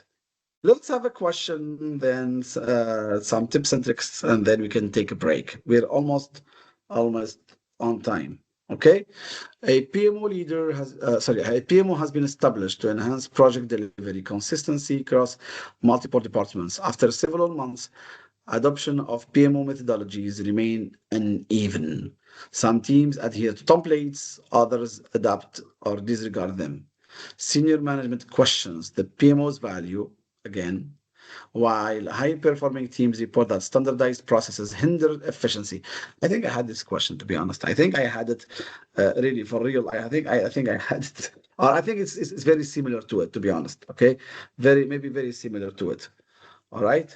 Um, so others adapt or disregard them. Senior management questions PMO's value, while high-performing teams report that standardized processes hinder efficiency. So stakeholders are divided between enforcing compliance and allowing flexibility. So which of the two approaches most effectively balances adoption, demonstrable value, and stakeholder confidence? Enforce strict compliance with all PMO standards immediately. Whenever you see such answers, enforce strict immediately. I think you should avoid it. Conduct a structured assessment to identify adoption barriers, communication benefits with the concrete examples, and refine process collaboratively. This is good. Prioritize engagement with high visibility teams to generate quick results, deferring intervention in resistant areas. I don't know. Reduce oversight and allow teams greater autonomy to minimize friction. Reducing oversight, I really don't agree with that. I prefer, conducting structured assessments, having collaborative approach rather than, just, prioritizing teams over others, and defeating, other teams or reducing oversight. All right. Good. Let's have another question. The PMO leader is designing a new project reporting framework.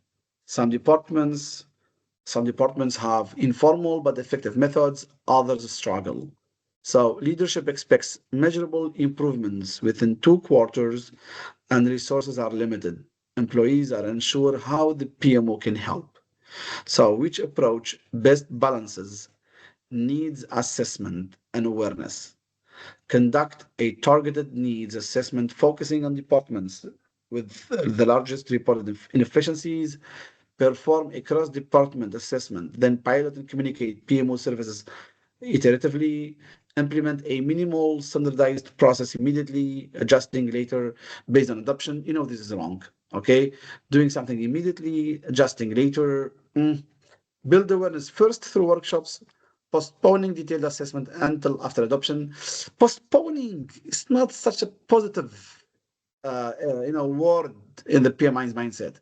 So doing something immediately and adjusting later is not good in PMI's mindset. Postponing is not good in PMI's mindset, at least, when it makes sense in relation to the question. And then focusing only, on certain departments, that's not good. Actually, having cross-department assessment, then doing iterations uh, with different departments, piloting, communicating, that's very good. Okay, so this was it for this chapter. Okay, so if we want to have some tips and tricks, okay, for this chapter, right? Then for this step of this chapter, the needs assessment of the exploration chapter. Okay, so awareness is continuous. It shapes perceptions. So shape perceptions don't just announce the PMO, continuously engage stakeholders to capture insights and drive project value. This is so important. Okay, capturing insights and driving value. Map the customer needs and expectations in order to maximize the project value. Always use data. These will help keep stakeholders engaged to show PMO value. Track effectiveness, reach, engagement, inquiries, service uptake, and feedback. Exploration is about discovery, understanding the current processes, challenges, and gaps. You need to educate the stakeholders to raise the project management maturity and readiness and identify explicit and implicit needs. Some of the needs are not expressed. The expressed needs, those are explicit. They're explicitly mentioned on papers, in surveys, or expressed. Implicit needs, you probably can figure them out from the practice, from the experience, etc. These will form the PMO value proposition. Okay? We are perfectly on time. It's 20:47 GMT plus one. We will take a 15-minute break and then we will come back.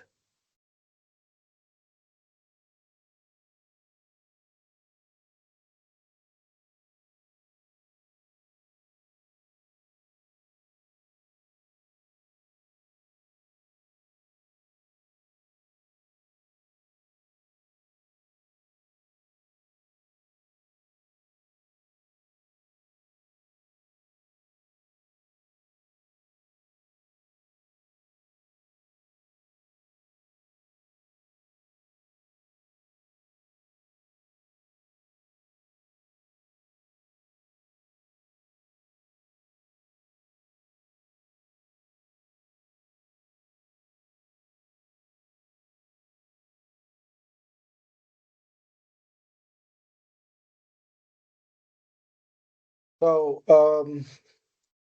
So we finished the stage one, which was the exploration stage with the two steps in it, building awareness and needs assessment.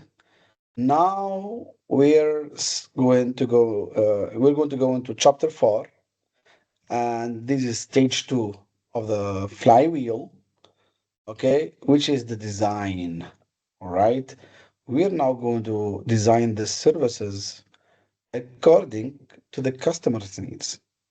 Now, we will be looking at two steps in this design stage. Okay. We're going to look at the third step in the flywheel, which is creating the proposition for the value or the value proposition, and then the service development. We're going to develop the services, like, to design them, which services we're going to offer. All right. Now, this is where we are, okay, in the flywheel, right? We're going now to start with the third step, step three, which is the value proposition, okay, to define how the PMO services will deliver the measurable benefits and how to link those identified needs and assessed needs to the service deployment later on. Okay. Now, when we're talking about value, we need to mention, benefits. Okay, which benefits we're bringing? Because creating value, this is the process of identifying and prioritizing the stakeholder needs, okay, their issues, what kind of outcomes they desire to have. So then we can communicate the PMO's proposition effectively, because we're going to propose to them, okay, based on your needs, this is what we're offering, okay, because the PMO will analyze data from different sources, such as reports, surveys, interviews.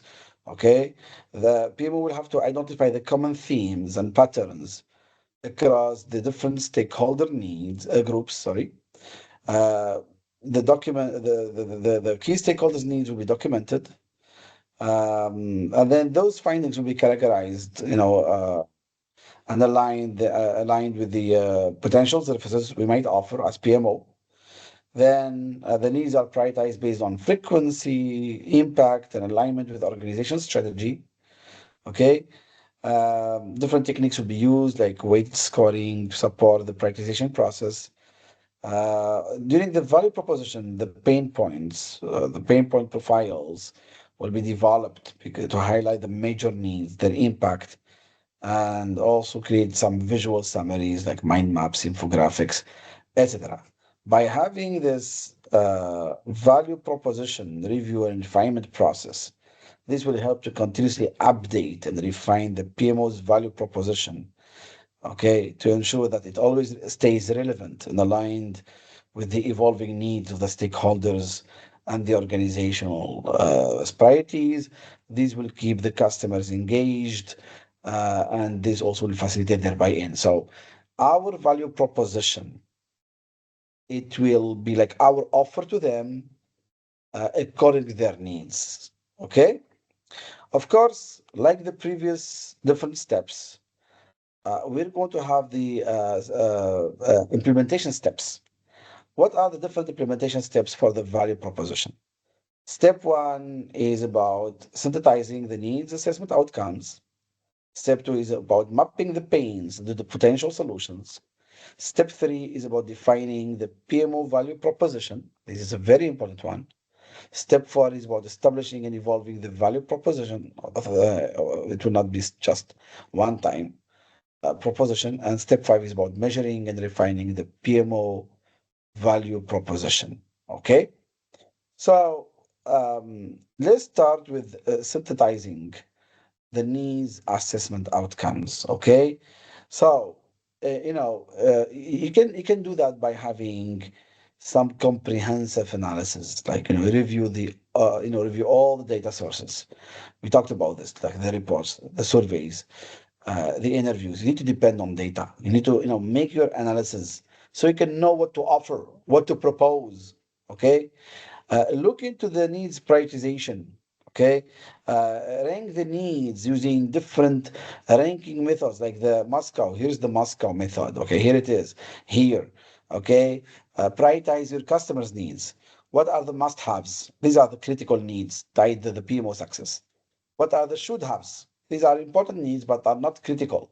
What are the could-haves? They come second, okay, in value adding. What are the want-haves for now? We don't want them because they don't have ROI. There is no return on investment. They're too expensive with low value. Okay, so going back to needs prioritization, you can use different prioritization techniques. Okay, with the scoring, Moscow method, etc. And something very important when preparing your value proposition is to the pain point, the profiles, summarize the key challenges, the impacts, the evidences. Okay, so here you need to conduct comprehensive analysis by reviewing all the data sources, prioritize the needs, and create your pain points. Okay, profiles, so you know which pain points you're going to address with which potential services. Like, let me put this, let me clarify this with an example. Your customer, which could be a project manager, could be a business unit lead, could be product manager, they have got some pains.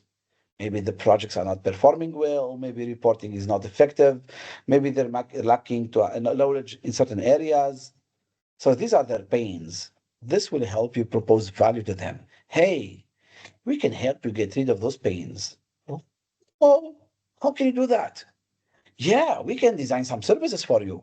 We can, prepare a training plan. Maybe we can improve some templates. Maybe we can deploy some tools which are used in other competitors' environments. Those tools have brought such the benefits. There are some white papers about them, etc. So now you know the pains of your customers. Now you can explain to them how you're going to relieve them from those pains. Okay? Then exactly, that's mapping the pains to your potential solutions. Okay, you can have a collaborative creation, like you brainstorm with them. You brainstorm the different solutions. You can even simply tell them we uh, how we're going to do it, or how we might help you with this. Okay, then you will explain to them how you're going to design the solution. You show them how you're going to map their needs, the customer's needs, and how you're going to resolve that. And you have to prove them that this is feasible, actually. Okay, we can have the resources, we have the know-how, you know, we can do it. Okay, we know how to do it. You conduct you can conduct even a feasibility analysis with them if you have time and if you have resources. Okay, sometimes the feasibility analysis, sometimes you want to involve the customer in it. Sometimes maybe you can do the analysis, the feasibility analysis, and then present the results to your customers. Okay, depends on how much you want to involve your customers in this. All right. So this is very important, how to, because at the end, every customer has got needs or pains or maybe desired results they want to achieve, and you need to present them with a solution. Remember, you're a PMO, you're a solution provider, you're a service provider. Okay. I prefer solution provider. So you bring in solutions to all your potential customers. Okay. And then you go ahead and you define the value you're going to propose. Okay. So you're going to link the pain points, the solutions. So you want to target the high value services first. You prioritize those ones first. Okay. You make sure that you highlight what each service will bring. Okay. As benefits, you set the clear value statements. You identify the quick wins. Everyone would like to have quick wins. Quick wins are early results, quick to achieve, but they have great impact, great value. Having quick wins delivered to your customers, making them eat dessert first, that will convince them to continue relying on your services. Yes, continue relying on your services because they have had quick wins. So they're satisfied. Maybe they had a pilot with you. Maybe. Okay. Um, of course, in your value proposition, you want to outline the services, what services you think you will provide. Okay. What is the approach for, delivering those services, the scalability of the services. Okay. And even if there are any interdependencies between the services, that can be very important for some departments, for some business units. Okay. Have your service blueprints, like, visualize the core services, print them out, put them on papers, hang them on the walls. Okay. And make sure that you really explain to your customers how each of these services will touch, on their customers' needs. Okay. And then get some feedback from them so you can refine these concepts, have the customer validation. All right. And if your customer agrees with the value you're proposing, document that so you can have a committed customer, because having things written makes it much easier to remember. All right, have things written down. You know what, this is what we agree, this is our value proposition. If you like it, let's sign it. All right. But even in your value proposition, show that you have a vision, you know how to grow with them. If now you're serving a department of 5 people, like the marketing department, you're serving the sales and marketing department, which has got 5 people only, but they project to grow to 20 plus people. Show them that you have an evolution roadmap. Okay.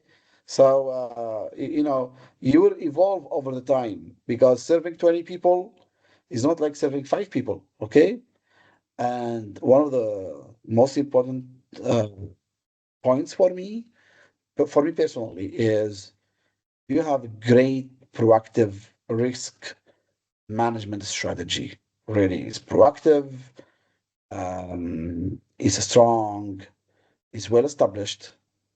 Because, for example, if our company's business will go down, or for example, let's say our company focuses on 3 areas in its business.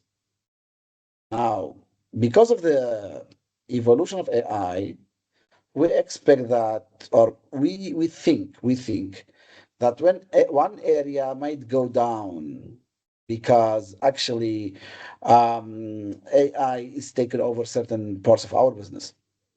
Well, that will impact definitely our service offering as PMO.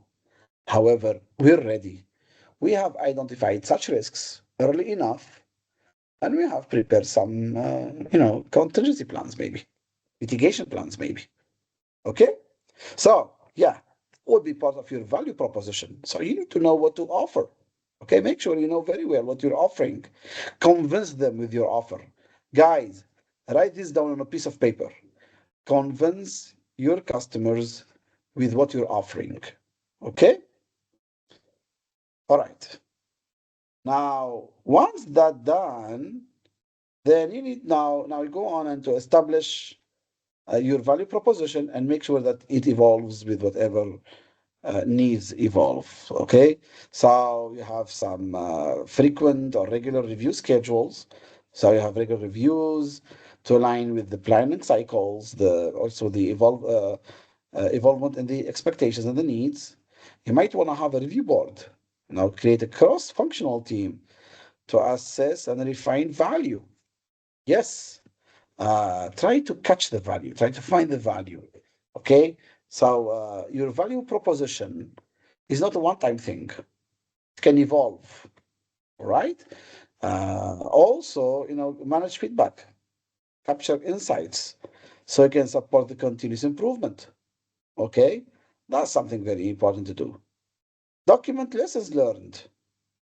That will help you better shape your future value proposition, or adjust your value proposition based on lessons we learned. You see, it goes with the maturity of the organization. A less mature organization will, there will be a lot of lessons to learn in a less mature organization because we're new, everything is new, we're learning, we're discovering, we are having an empirical process. But then the more mature we become, the more narrow the focus will be, or maybe focused actually. The whole service creation delivery will be more focused actually. And uh, whenever some services, for example, in case some services are no more in need, you might want to retire them. Maybe before, for example, we used to provide the service of creating a WBS and a Gantt chart tools for the project managers. We used to do that before. However, now with AI, we don't need to provide such service anymore. So we can retire that service and we can adapt the change because it's in our most interest is to keep our portfolio of services highly valued. Why do we continue offering the project managers WBS and Gantt chart solutions if they have now AI helping them do that automatically with one click? We can shift our focus and therefore we can evolve or adjust our value proposition. Maybe now the focus is more on human centered leadership skills, advanced emotional intelligence skills. So we need to, adapt to the change of needs. Okay, it's no more about the tools. Maybe it's about something else now. This is why it's very important to have this as part of your mindset as PMO to evolve in value proposition, to adapt it. Okay, that's for the fourth card. Now, for the fifth card, we need to ensure that we can continue measuring and refining our value proposition based on feedback, lessons learned, um, changes in prioritizations, in priorities, sorry, changes in priorities, okay, to enhance our services for greater value. Also, our services will evolve. We talked about this, okay, and always measure the impact. We need to track the outcomes and adjust the services to meet expectations. Okay. If we're delivering certain service and we're trying to measure its impact, however, we notice that there was not big impact. And I can give you a real example. I can give you very, very real example. In 2010 or 2011, when I was working at IBM, the central PMO is called the Project Management Center of Excellence, actually. They created a tool, a huge tool, to help us, the project managers, manage our projects better and more effectively. That tool used to be called RPM, Rational Portfolio Manager. I think, or Rational, yeah, I think Rational Portfolio Manager, or something like that. It was a huge tool, very heavy, very condensed, a lot of features. You as a project manager, you could use it for everything: meeting minutes, reporting, performance tracking, WBS, Gantt, issue log, change log, risk register, stakeholder register. It was a crazy tool. However, when they were measuring the impact, the impact was almost zero. No project managers wanted to use it. Even if our leadership, our management, were encouraging us to use it, were explained to us that it's mandatory, that it centralizes all of our projects' performance measurement. So people in Armonk, like that's the headquarters of IBM, Armonk in New York, could track all the initiatives and projects at IBM, thousands and thousands of projects. But you know what? In less than a year, that tool was decommissioned, was retired. Believe it or not. They were talking about it They were preparing us for almost 1 or 2 years. 2008, 2009, no, no, 2009, 2010. They were preparing us. Oh, we're creating something great for you. We were so excited. But when it was released, no, we could not use it. Everyone went back to MS Project, to Lotus Notes, to same time this chatting tool, because they were lightweight. They could serve our purposes easier. Uh, I don't remember Microsoft SharePoint. No, I remember other tools. Okay, so that's why you need to measure the impact. Okay, maybe the value proposition that time wasn't done properly. Maybe our needs were not assessed properly. Maybe there was no MVP. Immediately, the full-fledged solution. Maybe we could have gone with an MVP to minimize the risks. Yes, that could have been better. Okay, start with an MVP. Maybe run, it's not pilot. No, we ran a pilot, but it was a pilot with a full-fledged solution, and they were even improving it. No, we want to have an MVP, key basic features, and then you can, as a project management center of excellence, okay, you can then figure out if we really need such solutions or not, and involve us, know from us, learn from us what are our real needs. So I just gave you this real example just to explain to you this, whole value proposition step. Okay, let's have a question. So a PMO leader is preparing to present. Oh, sorry, it's a PMO actually. A PMO is preparing to present its new value proposition to senior executives who have expressed concern that previous PMO initiatives lacked business alignment. Oof, this is bad. How can we have initiatives from PMO which are not aligned with the business expectations? Okay? To ensure the value proposition resonates, which component should the PMO prioritize? A clear articulation of how PMO services address specific business pain points. That's good. A list of project management tools the PMO plans to implement. Okay. A detailed overview of the PMO's internal processes, or a summary of industry trends in project management. Well, what's the situation here? How, I mean, there is a doubt that PMO initiatives are not aligned with the business.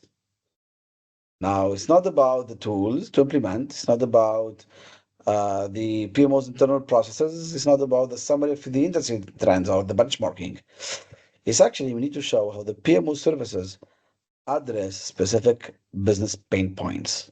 We understand your pain points and we're preparing a value proposition for you to address these pain points. Okay? All right. That was for step 3. Let's go to step 4. Now, we're going to develop the service. Okay? Because now we know your needs. We've we created value proposition to you as a customer. You approved that value proposition. Now we're going to develop the service for you. Okay? We're going to design and create the services that address your needs as a customer, as a stakeholder. Okay? So we can deliver the defined value proposition. Okay? By bridging the value proposition and the service onboarding. So what's the service development about? It's about creating tangible services, okay? Transforming the different insights and needs into tangible services. Making sure that we really know how to deliver the value. Okay, so we will make sure that we know how to do it. The development itself will be structured. Okay, it will be we will promote the relevance and impact through structured development, and we will be adaptive. We will have dynamic adaptation, so we can adapt dynamically to the evolving needs. And that should be part of our mindset and roadmap, both mindset and roadmap. Okay? Now, we have 7 cards in this step, not 5 like the others. We will have 7 cards. Okay? We will start by designing the PMO service delivery approach. This sets the overall strategy of how the service will be provided. Of course, we will create tailored service processes that fit the specific needs of the organization, followed by developing a clear service catalog, okay, that outlines all the available services. Then we will define a service specific performance indicators and goals to measure success, okay, and map the resources to competencies to ensure that the team has the right skills and capacity actually to deliver the services. Okay, next we will establish the SLAs, the service level agreements, and validate them with the customers to align expectations and commitments. And finally, we will plan the service implementation carefully to ensure a smooth rollout and effective service delivery. Okay, so these are the 7 steps, and we will go into them one by one. Okay, so first, we will have a PMO service delivery approach design. Okay, we will design the delivery spectrum. All right, we will decide each service's place between a full and a self-service based on key factors. All right, our spectrum, our width. Okay, width of services, how deep we'll go into our services. Okay, and which services to pick. We will create a delivery matrix. Here we will define the service approach, which approach to follow, the roles and interactions in a clear matrix. Okay, because there can be some intersection between services, between the services offered to customers. So we will need to look into that delivery matrix. We will then we need to validate this, confirm these approaches with the customers to make sure that we're aligned with their needs, and then make sure that our plan for service delivery, it will change as maturity and capabilities grow. All right, so it's not like offering something in 2025 might not be the same as in 2027. Right? Okay. Then you need to make sure that the PM as a PMO, you will tailor your process, your service process design. Okay, tailor it according to the specifications, the environment, and the needs. Because now you're designing the service catalog you're offering. Okay, you're designing the services which you'll include in your catalog. All right. So you need to map end-to-end service workflows, including variants for different project types, because needs from project to project are different. Okay. Again, make sure that you have a plan for identifying your risks early, mitigate them, and monitor them. Okay. Have your tailoring guide. Okay. How are you going to customize your elements or your services, and which criteria you will adapt to cope with the customer needs. Document your process. Okay, you might want to have detailed guides with flowcharts, RASI matrices like the responsible, accountable, consult, informed matrix. And how are you going to document your processes, inputs, and outputs? Also, you need to have part of your governance, the change management process, the review procedures when updating the different processes.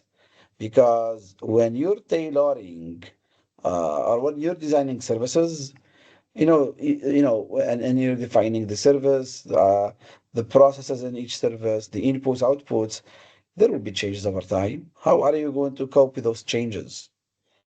And also doing your service design. I mean, here you're designing the services you're going to offer. Maybe you're going to offer some training here, some documentation, storage here for this project. Maybe you're going to, offer some tools here for this project, etc., etc. So now you're designing the services you're going to offer.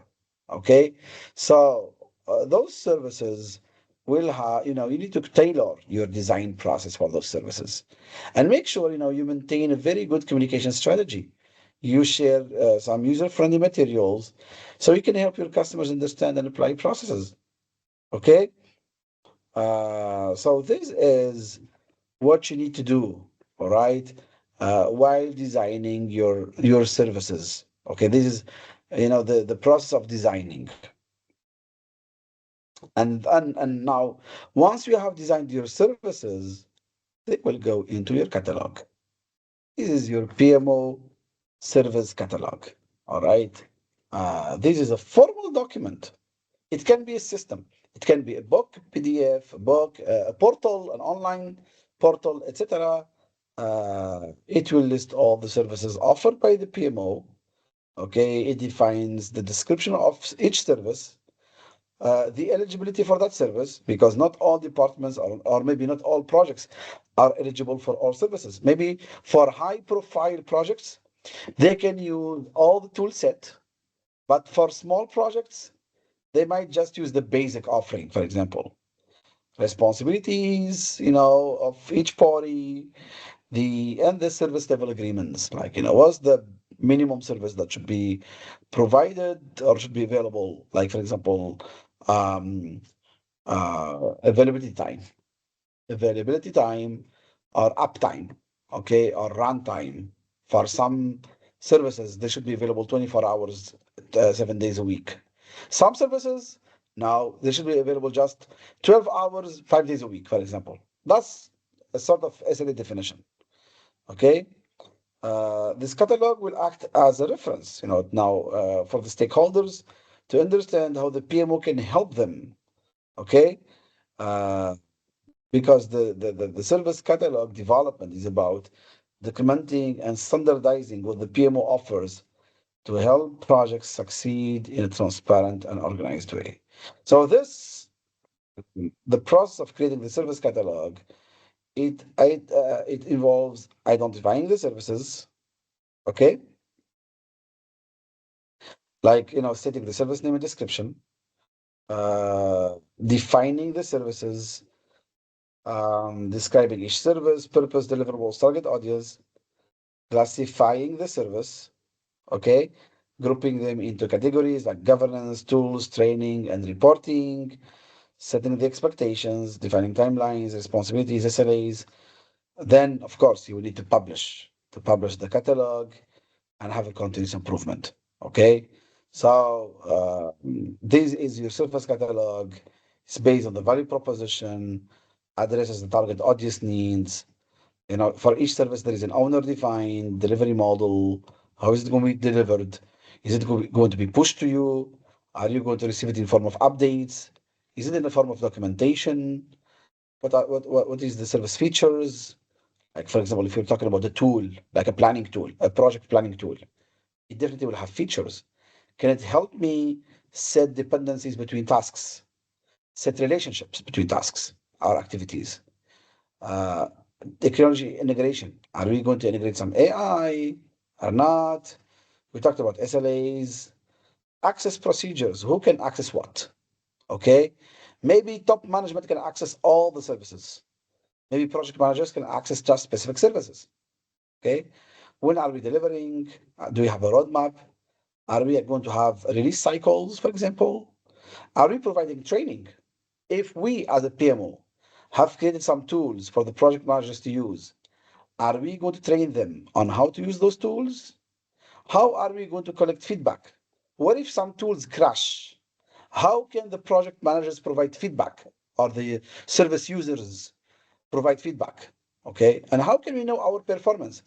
How can you measure, for example, some downtime on some tools? Some tools are down, they don't work, because they're offline. How are we going to measure our performance? Okay. And which resources do we need?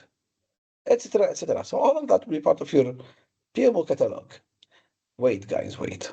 I know this is advanced. I know, but it's interesting to know. Really, it's very interesting to know. It's really good, to be a very advanced PMO in an organization. That would be great, wouldn't it? Wouldn't it be great? Right? There can be some service-specific performance indicators and goals. There can be some certain specific types of metrics. We can, always, continuous improvement is almost everywhere. We can have the review process established.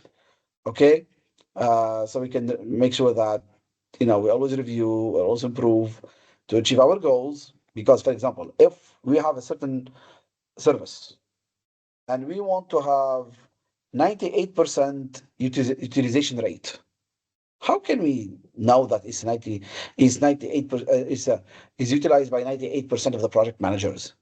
Like, for example, a certain reporting format, which is automated reporting. We want 98% of the project managers to use them. So that's a metric. So we need to track it, check our performance dashboard, uh, etc., etc. So we definitely know that will be part of our performance improvement. We touched on this later, but this is the service-specific performance indicators and goals, as defined, okay, in our design phase. Allocate the proper resources for the service development, okay. So identify the technical and soft skills required for each service, so we can build the competency framework. Assess the current capabilities, so you can assess your team skills, create a skills matrix mapping of strengths, weaknesses, and gaps. All right. Provide the roles descriptions to define who does what, etc. Which resources we need during the development phase, this development of the step. Okay, allocate the resources and cover any gaps, address any skill gaps through training, recruitment. For example, if we need some software development skills, so we can develop certain service for the program managers to oversee multiple projects. But we don't have software developers, or maybe our software developers have basic skills. So what to do? How can we upskill them so they can create the service the program managers need? We send them to training, or we provide them with training and support so they can improve their software development skills, so they can build the software that the program managers need to manage their programs better. Okay, so that's an example, right? So we have defined the service level agreement. It's a formal commitment. It defines, for each service which the PM will deliver, the minimum bare level and the expected performance. I remember my first job at IBM was in SLAs. I was working for 1 year in SLAs. My customer was a huge company called ABB, Swedish company, and I was working on SLA measurements, tracking SLAs, making sure we're really meeting the SLAs, the recommend improvement actions, look into root cause analysis of failures. It was extremely interesting year. It was my first year in my career as a professional, and I really remember it like right now. Really, I can never forget that experience. Okay.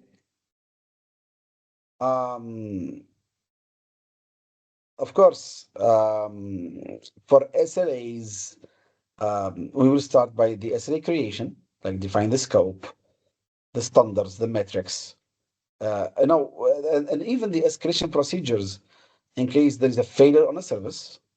Okay, then define the service levels, like the measurable performance standards or the expected performance.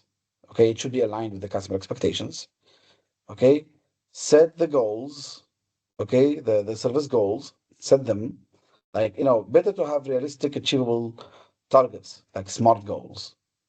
Then tailor the SLAs. Of course, you have to tailor the SLAs, for different projects, types, and priorities.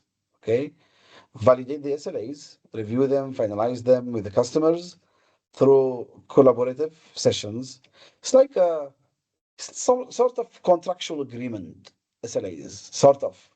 Okay, build the trust. This is so important. Okay, During the SLA discussions, try to align expectations and build credibility. Don't overpromise. Don't tell your customers, hey, project managers, if you use this software we have built for you, we guarantee you it will be online, up and running 100% all the time. But what if there will be some failures and you know it's going to fail because you did not have the necessary competencies in house? You did your best. So don't overpromise. Build trust. And keep monitoring, implement some reporting templates and regularly review your SLA performance. Okay, it's very important. I recommend weekly monitoring, really. Okay, depending on the service, I definitely recommend weekly monitoring, and then communicate clearly, openly, share the SLAs clearly via summaries, briefings, and onboardings. Okay? Absolutely, yes. You definitely want to do that, right? And then prepare your plan. As part of your service development, you need to plan how you're going to implement those services. Have an implementation roadmap, okay, define milestones, dependencies, from development to operation, okay? Like a project. Yes, yes, exactly. It's a project. Yes, have the plan. Now, it's like a Gantt chart. Now, timelines, resources, budget, risks, success criteria. Yes, absolutely. Okay. You can have even a transition plan, like how you're going to do the handover from onboarding to operations. Okay, how you're going to deal with changes. There can be changes along the way. Okay, are you going to have one rollout or a phase rollout? Maybe you're going to have pilots. Okay, and then also, you need to monitor the progress with regular reviews, customer check-ins. This is part of your governance. Okay, so you design the implementation plan. You absolutely do that. Okay, let's have a question.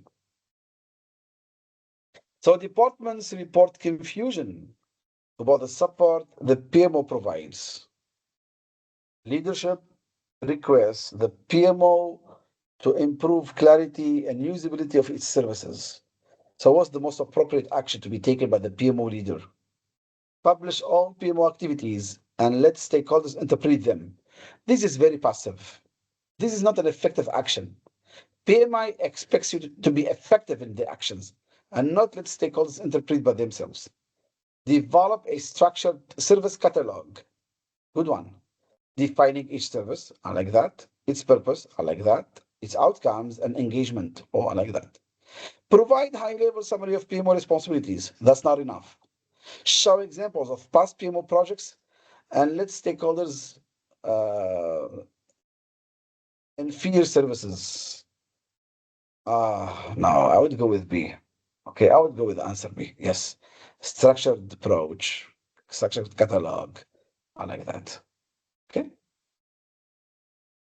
The PMO leader is establishing SLAs for PMO services, but different customer groups have varying expectations for response times and service quality. We talked about response times and service quality. Some customers need rapid responses, while others prioritize uh, thoroughness over speed. Okay, like depth over speed. How should the PMO leader structure the SLAs? Develop tiered SLAs with different service levels for different types of requests or customers. Yes, customized. Implement a service level agreement framework for PMO offerings that addresses diverse needs. Create standardized SLAs. I think this is obviously wrong. No, standardized, no. That represent a compromise between different customer expectations. Now, an answer with standardized and compromise, not really. Allow customers to choose their preferred SLA level for each service request. You need to guide your customers. So how about developing a tiered SLAs with different service levels for different types of requests or customers? Absolutely. Okay. That's the best because here you have different customers, they have different expectations. Some have need rapid, quick response, others need thorough responses. So we go with answer A. Implementing SLA framework for PMO offerings that address diverse needs? I think answer A is more precise than this one. Okay. So we just finished this chapter. So we go to the chapter tips and tricks. So here are, the key tips and tricks you need to remember. Please, I recommend that you print out these tips and tricks. So we have 7 chapters in this presentation. So you're going to have 7 pages, or maybe 8, maybe 9, I don't know, of tips and tricks. Print them, make sure that you have them by you, by your side, while you prepare for the exam. And 24 hours before the exam, you go through them deeply again. So, in this chapter, as tips and tricks, so the PMO services, they're purposefully designed and clearly cataloged so the stakeholders understand what value PMO provides. There is clear structure, clear measures, and SLAs. They all ensure transparency and accountable performance. Needs should be assessed to drive where the PMO creates the most value. Strong value proposition means faster buy-in and executive support from leadership. The value proposition evolves as priorities evolve and change. Stakeholder validation and alignment, it anchors the expectations and reinforces trust. And the PMO operates with a mindset of evidence-based value creation. This is so important. Okay. By linking service design to measurable organizational impact. I think this last bullet is definitely to remember. All right. Now, let's go to the deployment stage. Okay, we will finish with deployment for today. We will have deployment and then we will end our session. Okay, this is the 5th chapter in our presentation. All right. So we're here. We finished, exploration, then design. So the first stage was exploration with awareness building and assessment. Then the second stage was design with value proposition and service catalog development. Now we're in the third stage, which is deployment. Okay, deployment. It has got 2 steps. Here are they: service onboarding and service operation. Service onboarding and the service operation, operating the service. Okay, we will start with the service onboarding. We will start with the service onboarding. So what's service onboarding about?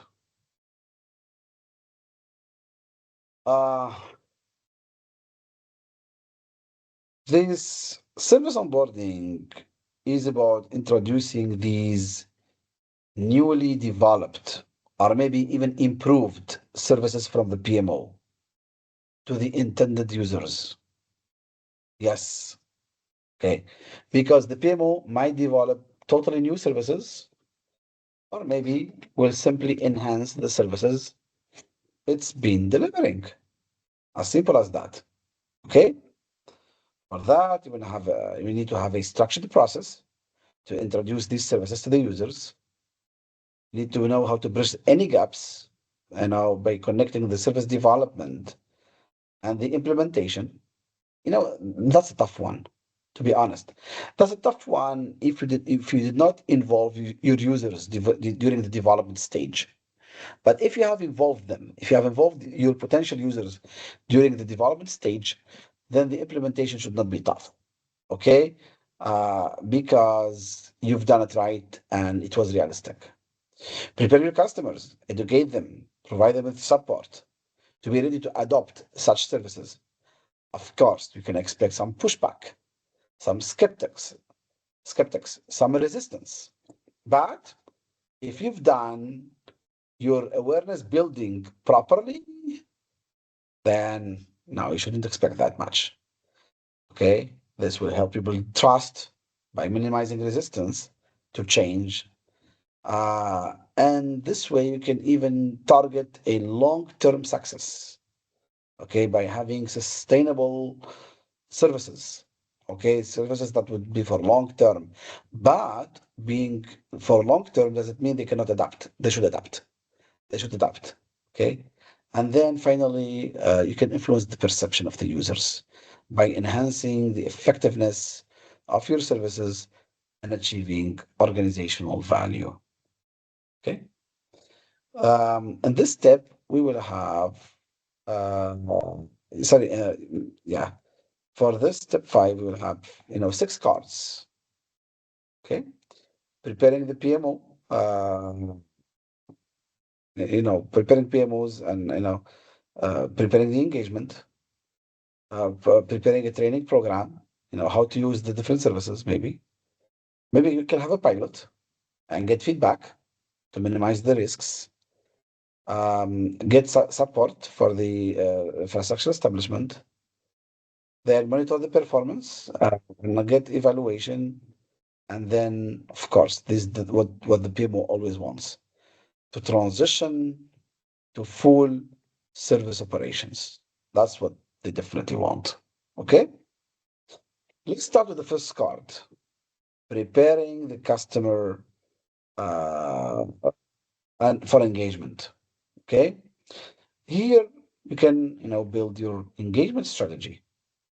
You can start by identifying the impacted customers, map their awareness and concerns, and tailor the communication strategies.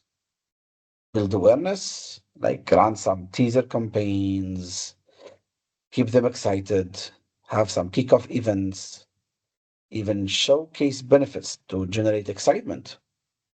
You see, a mistake some PMOs make is by thinking, since they have the mandate from the organization, that means they don't need to run any awareness campaigns and everyone should adhere to whatever they will build. Well, you can always expect resistance or negligence from your potential users. Collect feedback, again, through surveys, feedback channels, okay? And always act on input continuously, okay? And identify your champions. Your champions, these are key influencers in different customer groups who will try your services, who are convinced by your services, and who will promote your services within their community. For example, I remember I was working once in a company and there was this internal tool. I honestly forgot its name, but it was developed internally and they were not sure it would be used. I think me and 4 of my colleagues were early adopters and we liked the tool a lot. It helped us a lot in, a better plan for our projects. And the result, we were satisfied and we were promoting for that tool within our the different project management departments and product development departments. So you see, now we've become champions of that tool within our organization. Okay, so yes, that's part of your customer preparation and engagement during your service deployment.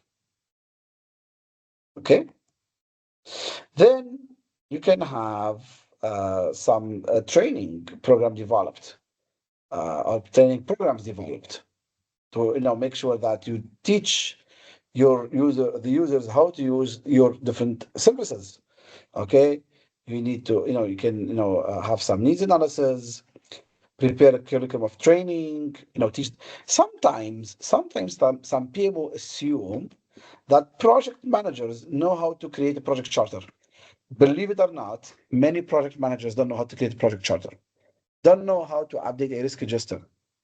You have developed those templates as a PMO. Teach us how to use them. Teach us. Okay? So create your training curriculum. Prepare your training materials. Okay?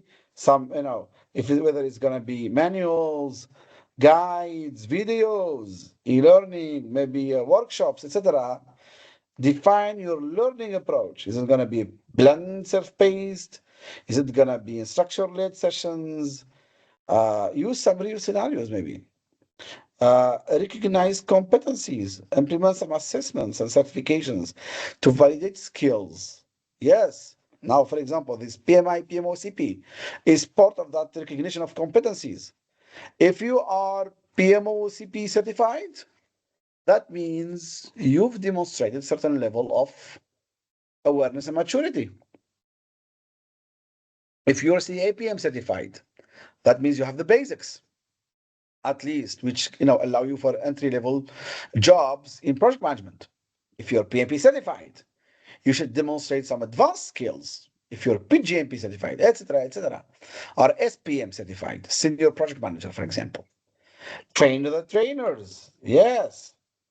If you have relied on external vendors to prepare part of your services, which you're offering in your service catalog, you cannot bring in the vendors all the time to teach new joiners. You want to train the trainers so they can train their teams on their own and have an ongoing education plan. Okay?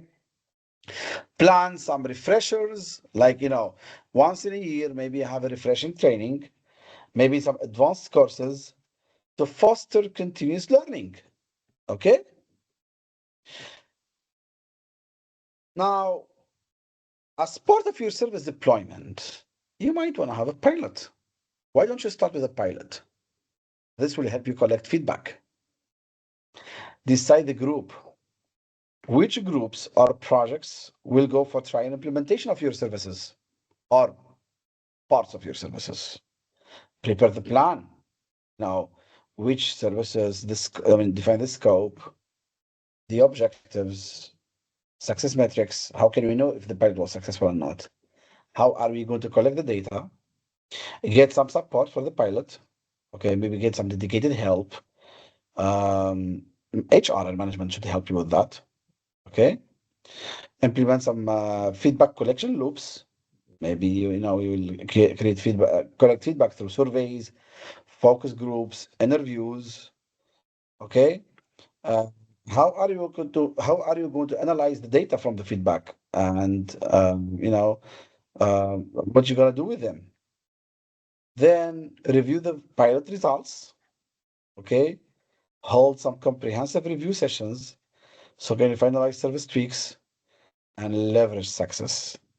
If that pilot was successful, advocate for its success so you can promote wider adoption. Yes, I remember in 2015 I was called up by the biggest bank in Italy called Unicredit Bank. I cannot forget that experience. I had to travel between different countries for Unicredit Bank. I was called up by Milano. Milano is the headquarter of Unicredit Bank, but they have two other headquarters, one in Vienna and one in Ljubljana. Ljubljana, that's the capital of Slovenia. I had to work in three countries, in those three countries for Unicredit Bank. And I remember in Ljubljana, in Sweden, in Slovenia, they had problems, many problems. I mean, I was called up for Agile, but I can leverage that experience to talk about PMO. They did not trust in frameworks. I proposed a pilot.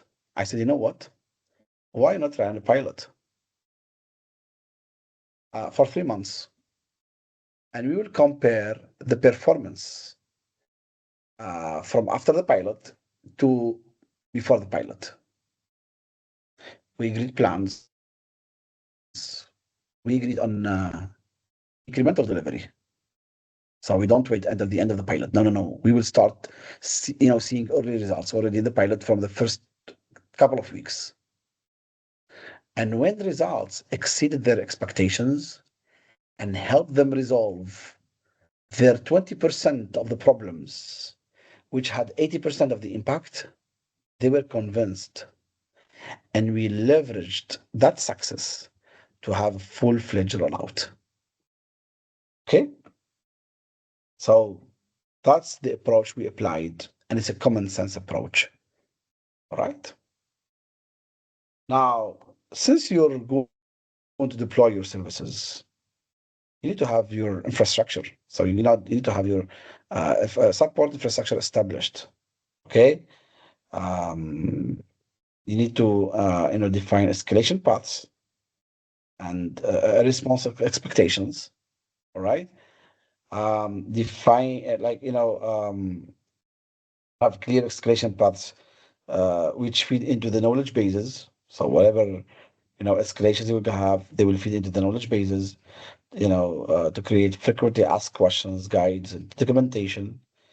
These bases then will support the help desk by enabling the team to resolve inquiries efficiently in case there will be any questions, any inquiries from service users. Okay. Um, then the help desk services will integrate with multiple support channels like emails, phone, and chat, AI bots for flexible access. And these channels will foster customer communities where peers share best practices and collaborate, enhancing overall support and engagement. Okay, so this is a sport. Yeah, this is as part of um, your support infrastructure establishment. All right, because when you're deploying your services, you will definitely need that. All right. Mm. And then you go on monitoring the performance and evaluating the entire framework itself. You have your success criteria defined. Okay. By you have your KPIs. You have your dashboards established. Yes, because you need to track the performance of your services. You need to build real-time metrics to show adoption, usage. Usage. Adoption means how many users adopted your services. Usage, how many users are using your services, when and how often, and their satisfaction. Imagine you have a website, okay?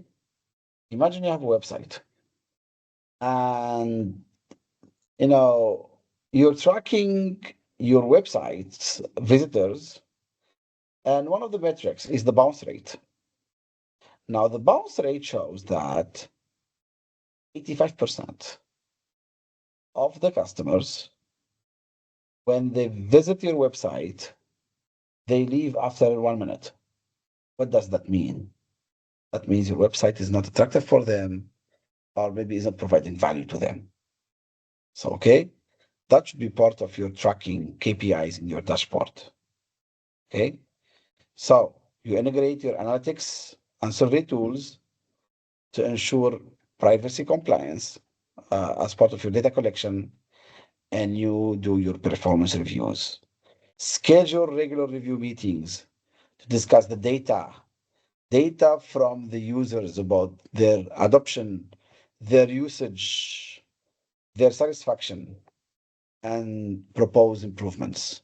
Okay, it's very, very, very important to definitely track your the performance of your services. All right. And then, of course, after your pilot, as we mentioned earlier, after you have your pilot, uh, you know, for your for the services, the scope of services which you offer, which you are part of the pilot, you might want to transition to full service operations. Okay, by having successful onboarding, or first of all, defining successful onboarding criterias, like defining milestones, benchmarks for a successful transition, maybe enterprise-wide onboarding. You have a transition plan.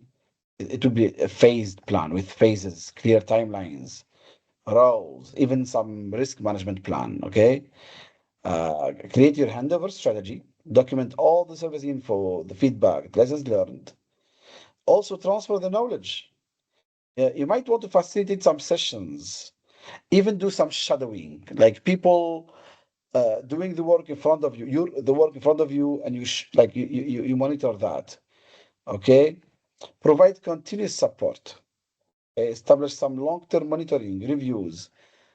Maybe if some tools you have offered as part of your service catalog are too complex for the users. So you might have a plan of 3 to 6 months to accompany them, accompany them while adopting the services from you. Okay, tailor your communications, inform your customers about the transition changes and ongoing feedback channels. Okay, and if the onboarding has been successful, celebrate it. Hold launch event to acknowledge the efforts and promote the ongoing service value. Okay, this will recognize the contributions. Ongoing celebration recognizes contributions and reinforces the value of the service. Okay, all right. Let's have a question. A PMO has recently launched new services, including standardized project reporting, risk management support, and portfolio guidance. Despite the launch, several project teams are not utilizing the services effectively. Yes, you should expect that. Yes. Even if you had the launch, maybe some teams are not utilizing the service effectively. Okay. Citing familiarity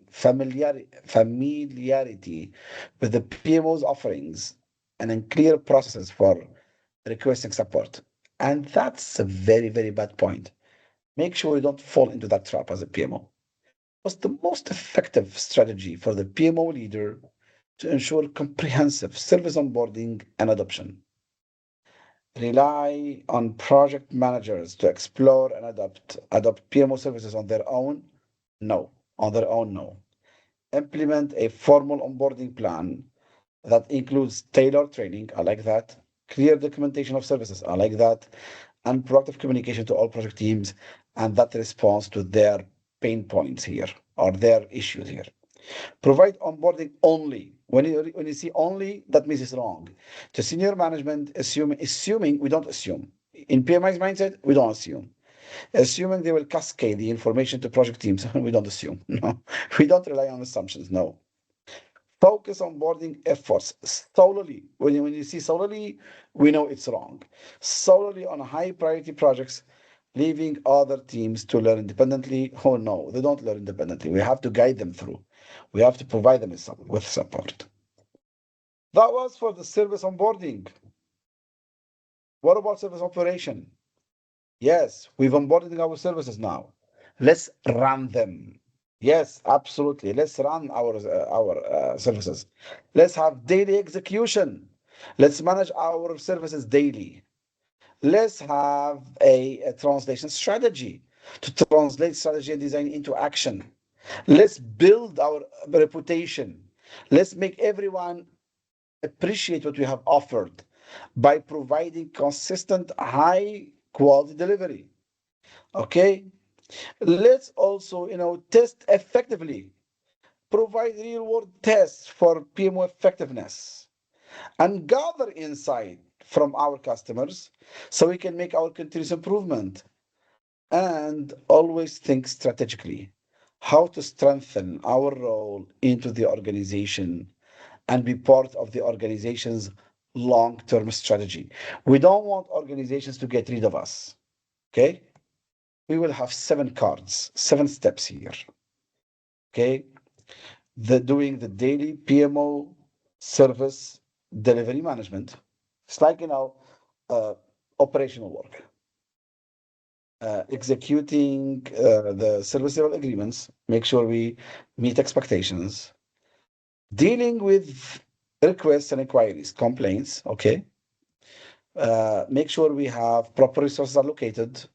We manage workload effectively. We keep engaging our customers and maintain clear and open communication with them. We address any risks and issues, and we manage the knowledge and we build capacity within the organization. Okay. So, going into the first card, the daily PMO service delivery management. So that's all about it. We're delivering service as defined in the processes, as as expected in terms of quality, and as expected in terms of service level agreements. Okay, we will review the schedules, prioritize tasks, even balance the plant services with the ad hoc requests, because sometimes you receive an ad hoc request from an HR manager or maybe a business unit lead asking you for a specific template that only them will use. Well, that's very specific. That's an ad hoc request. It's just a new need which evolved a very specific need. So you manage that daily, okay? You maintain clear communication channels, open communication with your customers. You let them know they can rely on you, they can talk to you whenever they need. You monitor your delivery, track your delivery, okay? Keep customers informed and record daily progress, report results, and let me tell you a secret. Let me tell you a secret. You wanna identify the improvement opportunities. Yes, absolutely. Guys, don't worry. 12 more slides and we're done. 12 more slides and we're done. 10:30 p.m. we will be done. Then you honor your SLAs. You execute your services according to the SLAs. Review your SLAs regularly. Okay, so you make sure that your performance is within the SLAs. Of course, make sure you follow the prioritization, priorities actually of the services. Okay, you reprioritize your services according to SLA commitments and urgency. Now, in case you need to escalate, define clear escalation steps in case of any SLA breaches, and make sure that everyone is aware. And record your SLAs. Log your SLA activities, risks, take corrective actions and outcomes, and start the SLA culture. Make sure that everyone is aware of SLAs. You see, even if all of you people are within the same organization, still, you as a PMO, you're delivering service, you're providing service. So make sure everyone is aware of the SLAs. If there is a high performance, it is recognized. Use visual dashboards that will help everyone visualize the SLAs and handle exceptions. There will be always exceptions, okay? So if, in case of any special cases impacting the SLAs, manage that, okay? Maybe there is this stubborn and tough project manager who refuses to use refuses to use those templates, or to keep their documentation updated in the repository, or they don't keep their plans up to date. You need to deal with that, okay? Okay.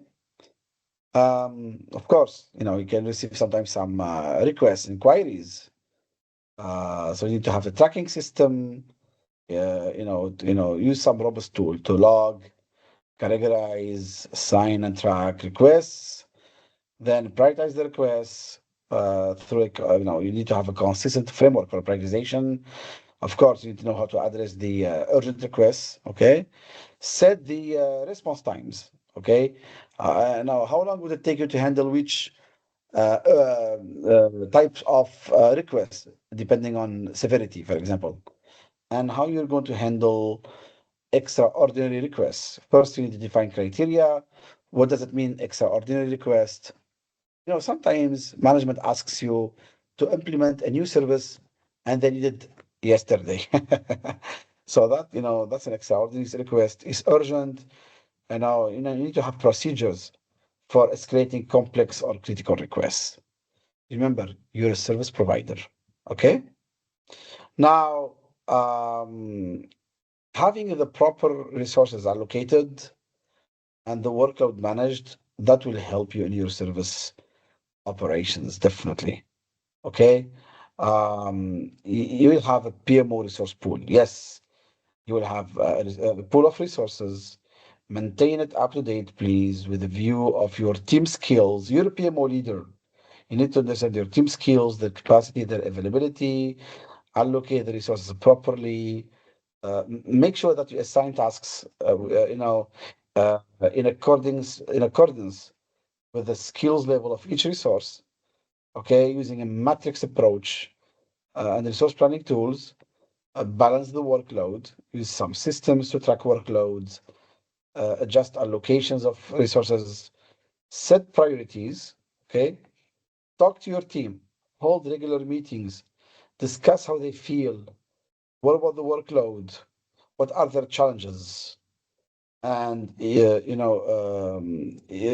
the utilization, monitor utilization, track productivity trends to guide resource planning and justify staffing needs. Well, let me tell you this. PMI is against adding resources. So it's not easy to add resources. You need to better manage the workload among your team as a PMO leader. Okay? Uh, um, there are, we need to look at the different resources.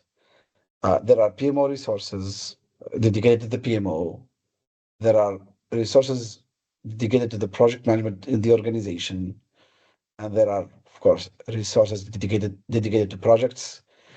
It's really rare to find some overlapping between them. It's really rare. Maybe only in small organizations, you have project management resources who are at the same time being project resources, or PMO being project resources at the same time. But it's kind of rare. Okay, we just wanted to share with you the categories of resources you can have. Okay, you can have matrix management approach. All right, we talked about it. We mentioned it. We wanted to clarify it. Okay, so you're gonna have a matrix structure to clarify roles across services. Who does what? Who takes care of which service? Or maybe some of your resources they watch after multiple services. Okay, so you need to have a task matrix assigning depending on the service. Use an activity matrix to allocate roles and resources. Develop strategies. They should be aligned with organizational goals. Assign tasks, depending on the team members' skills. Always monitor your resource utilization regularly and enhance flexibility and efficiency among your resources to ensure proper service delivery. Okay. Also, you need to plan very well for the capacity by analyzing the current resource capacity, uh, having consolidate the forecasts, how much capacity we need in the future, align the capacity with the planning and also with the organizational strategy. You see, as a PMO, request your resources early in advance. Don't leave it until the last minute because according to PMI's mindset, we don't want to add resources in the middle of the running operations or in the project. Okay. Use resource leveling if you have overloaded resources, resource smoothing, resource forecasting. You can allocate and optimize resources. Monitor the utilization. Okay, adjust allocations to resolve bottlenecks. Okay.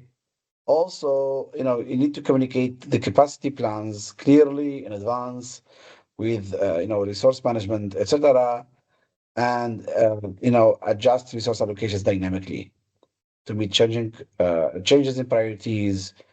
And you need to know when there will be peak in demands. For example, let me tell you from my experience as a PMO.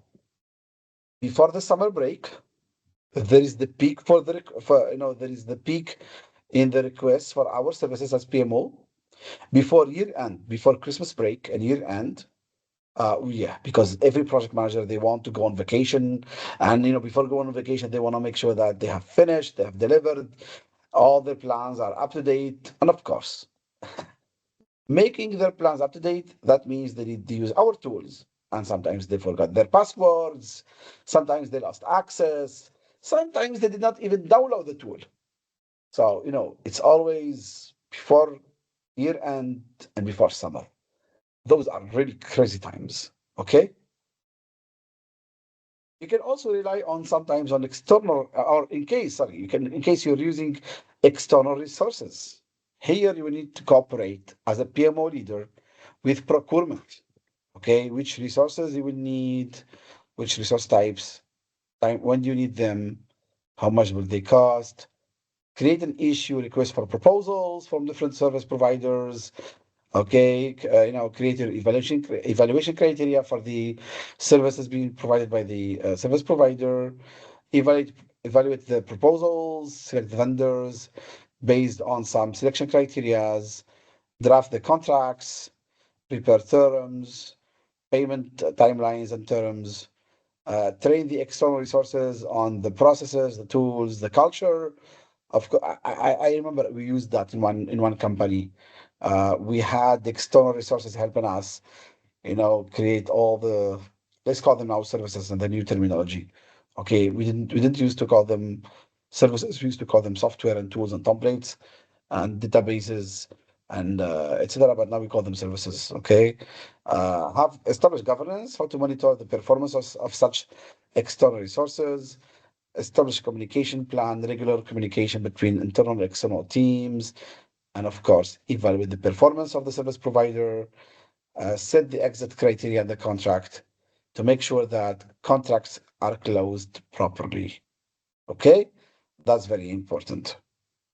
Now, the next card, okay, the next card is to engage and communicate with your customers.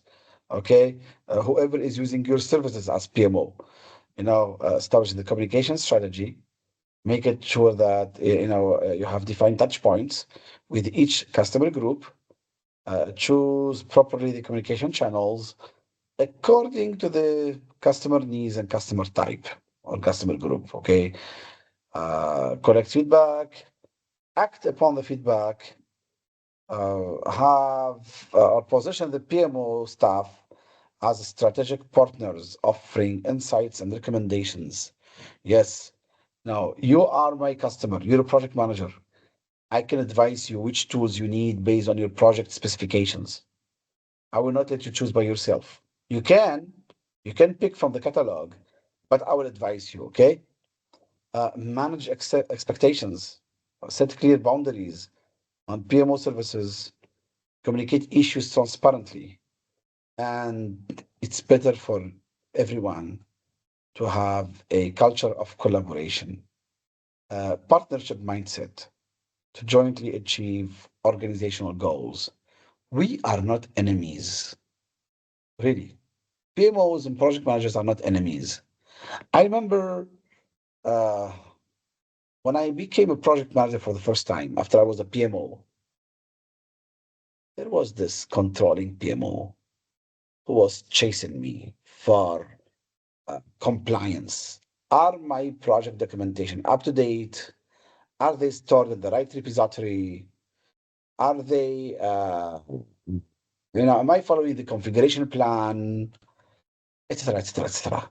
Do I have all the approvals? And I was so angry with that particular colleague. Why is she chasing me? Why she keeps knocking my door and asking me, "Hey, Ahmed, this and this and this document are missing. This and this document, they don't have the approvals. These and these documents are not up to date." My God. But later on, I figured that she's doing that for the sake of the project. Because if there would be an audit, my project should pass. If there would be a customer satisfaction survey, my customer should show that they're satisfied. So that was part of her plan. And I understood what it means to have a collaboration culture. And I really appreciated that. Thank you, Martina. If you're ever watching this, thank you so much. I really can never forget what you did to me, Martina and Marquetta. These two ladies, I can never forget them. Okay. Um, of course, dealing with issues and risks. That's part of, running your service, part of your service operations. Okay. So if you want to deal effectively with risks and issues, establish a risk management framework or process to identify early the risks, to be able to assess them qualitatively and quantitatively and monitor them. Also have an issue management system to define escalation paths, responsibilities in case they're not satisfied with the service, and communication protocols. Use the risk register, the issue log, keep them up to date. Okay, have your contingency plans, develop test plans for high impact risks to ensure service continuity. Okay, have contingency plans to cover for any impact, for any negative impact. Okay, be transparent in the communication. Analyze any patterns. Maybe there are some trends. Analyze the trends to prevent any recurrence of any issues. Improve the service process. Analyze root cause. Why did this issue happen? How to fix the root cause and improve the service. And finally, ensure that there is proactive risk awareness within your team members. Train them on the risk management practices. Okay. The difference between a risk and issue is that risk is an uncertain event. It can be positive or negative. It did not happen yet. We treat it through proactive planning. Okay. But if it happens, it can become an issue, which is negative. It's a problem. It's a blockage. Then we react to an issue and it becomes an immediate concern. Okay. And finally, you manage the knowledge and you build capacity. Okay, this is part of your service operations. So you have your knowledge management system. So you need to implement a centralized, accessible repository for PMO knowledge and practices. Whatever knowledge we acquire, whatever knowledge we accumulate, we need to document it, capture it. Maybe you can use some briefs, retrospectives, record insights and lessons learned. Also, maintain an up-to-date service documentation, guides, frequently asked questions. You might encounter some unforeseen or unexperienced situations. So, with some of your clients, so document them so they can be used as a reference as a lessons learned in the future.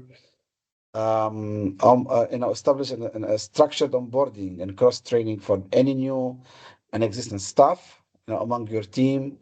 Now, you do this as a PMO leader, of course. Develop your team, identify any skill gaps, provide targeted training. If we have improved our services, definitely that means we need to improve the skills of our team. Okay, and start a culture of learning. Encourage your team to earn certifications, your PMO team, okay, to have a continuous learning mindset and knowledge sharing. And finally, leverage collaboration and e-learning tools to support knowledge, access, and growth. All right? Good. So, just two questions and one slide of tips and tricks, which I think everyone is waiting for. Question. The PMO leader is receiving an increasing number of service requests from project managers, and some requests are delayed due to uneven workload distribution among PMO staff. Project teams are beginning to lose confidence in the PMO support. What is the most effective approach for the PMO leader? Okay, so respond on first come, first served basis without adjusting stuffing of our processes. Obviously, it's wrong because it says without adjusting. No, it's against PMI's mindset. Assign operational responsibility entirely to project managers to handle internally. Really? Do we give that entirely to the project managers? Come on, the situation here is we have complaints. Okay, we have a request delayed due to an even workload. So, okay, now project teams start to lose confidence in us. Do we assign that to? No. Focus only. I think only is obviously wrong. Focus only on critical projects, leaving other teams to wait for support? No. Define formal service operation processes, including workload tracking, prioritization criteria, and service level agreements to ensure timely and balanced support? Yes, absolutely. Yes, absolutely. Okay, that's the right answer. By the way, guys, we noticed something. You know that tomorrow we will share the summary post. You know that. And we noticed that people who captured the code, which you will see in a minute, they filled out the forms, but they forgot to like and share the post, to like and repost. Without liking and reposting, you'd lose your chances to get the training completion certification. So you need to like the post, the summary post, share the summary post, and enter the code correctly so you can qualify for the training completion certification. Please don't forget that. This question, and then we're done. The PMO leader has rolled out standardized risk assessment across all projects. However, um, project managers often submit incomplete or inconsistent risk data. Emerging risks are ongoing, are going unmitigated, and senior management questions the PMO's portfolio level risk visibility. What is the most effective action for the PMO to enhance risk management and maintain credibility? Okay. Uh, so project managers submit incomplete or inconsistent risk data. So this creates a problem here. Accept incomplete submissions and flag missing. No, we don't accept incomplete submissions now. Provide, by the way, when I was taking the exam, whenever I was reading an answer, and I know it contains a wrong word, I did not read all of the answer really. Like accept incomplete submissions, no. And flag missing data in reports to senior management, no. I did not even continue reading it. Provide targeted risk management training, refine reporting templates, and hold periodic risk review sessions. I like that.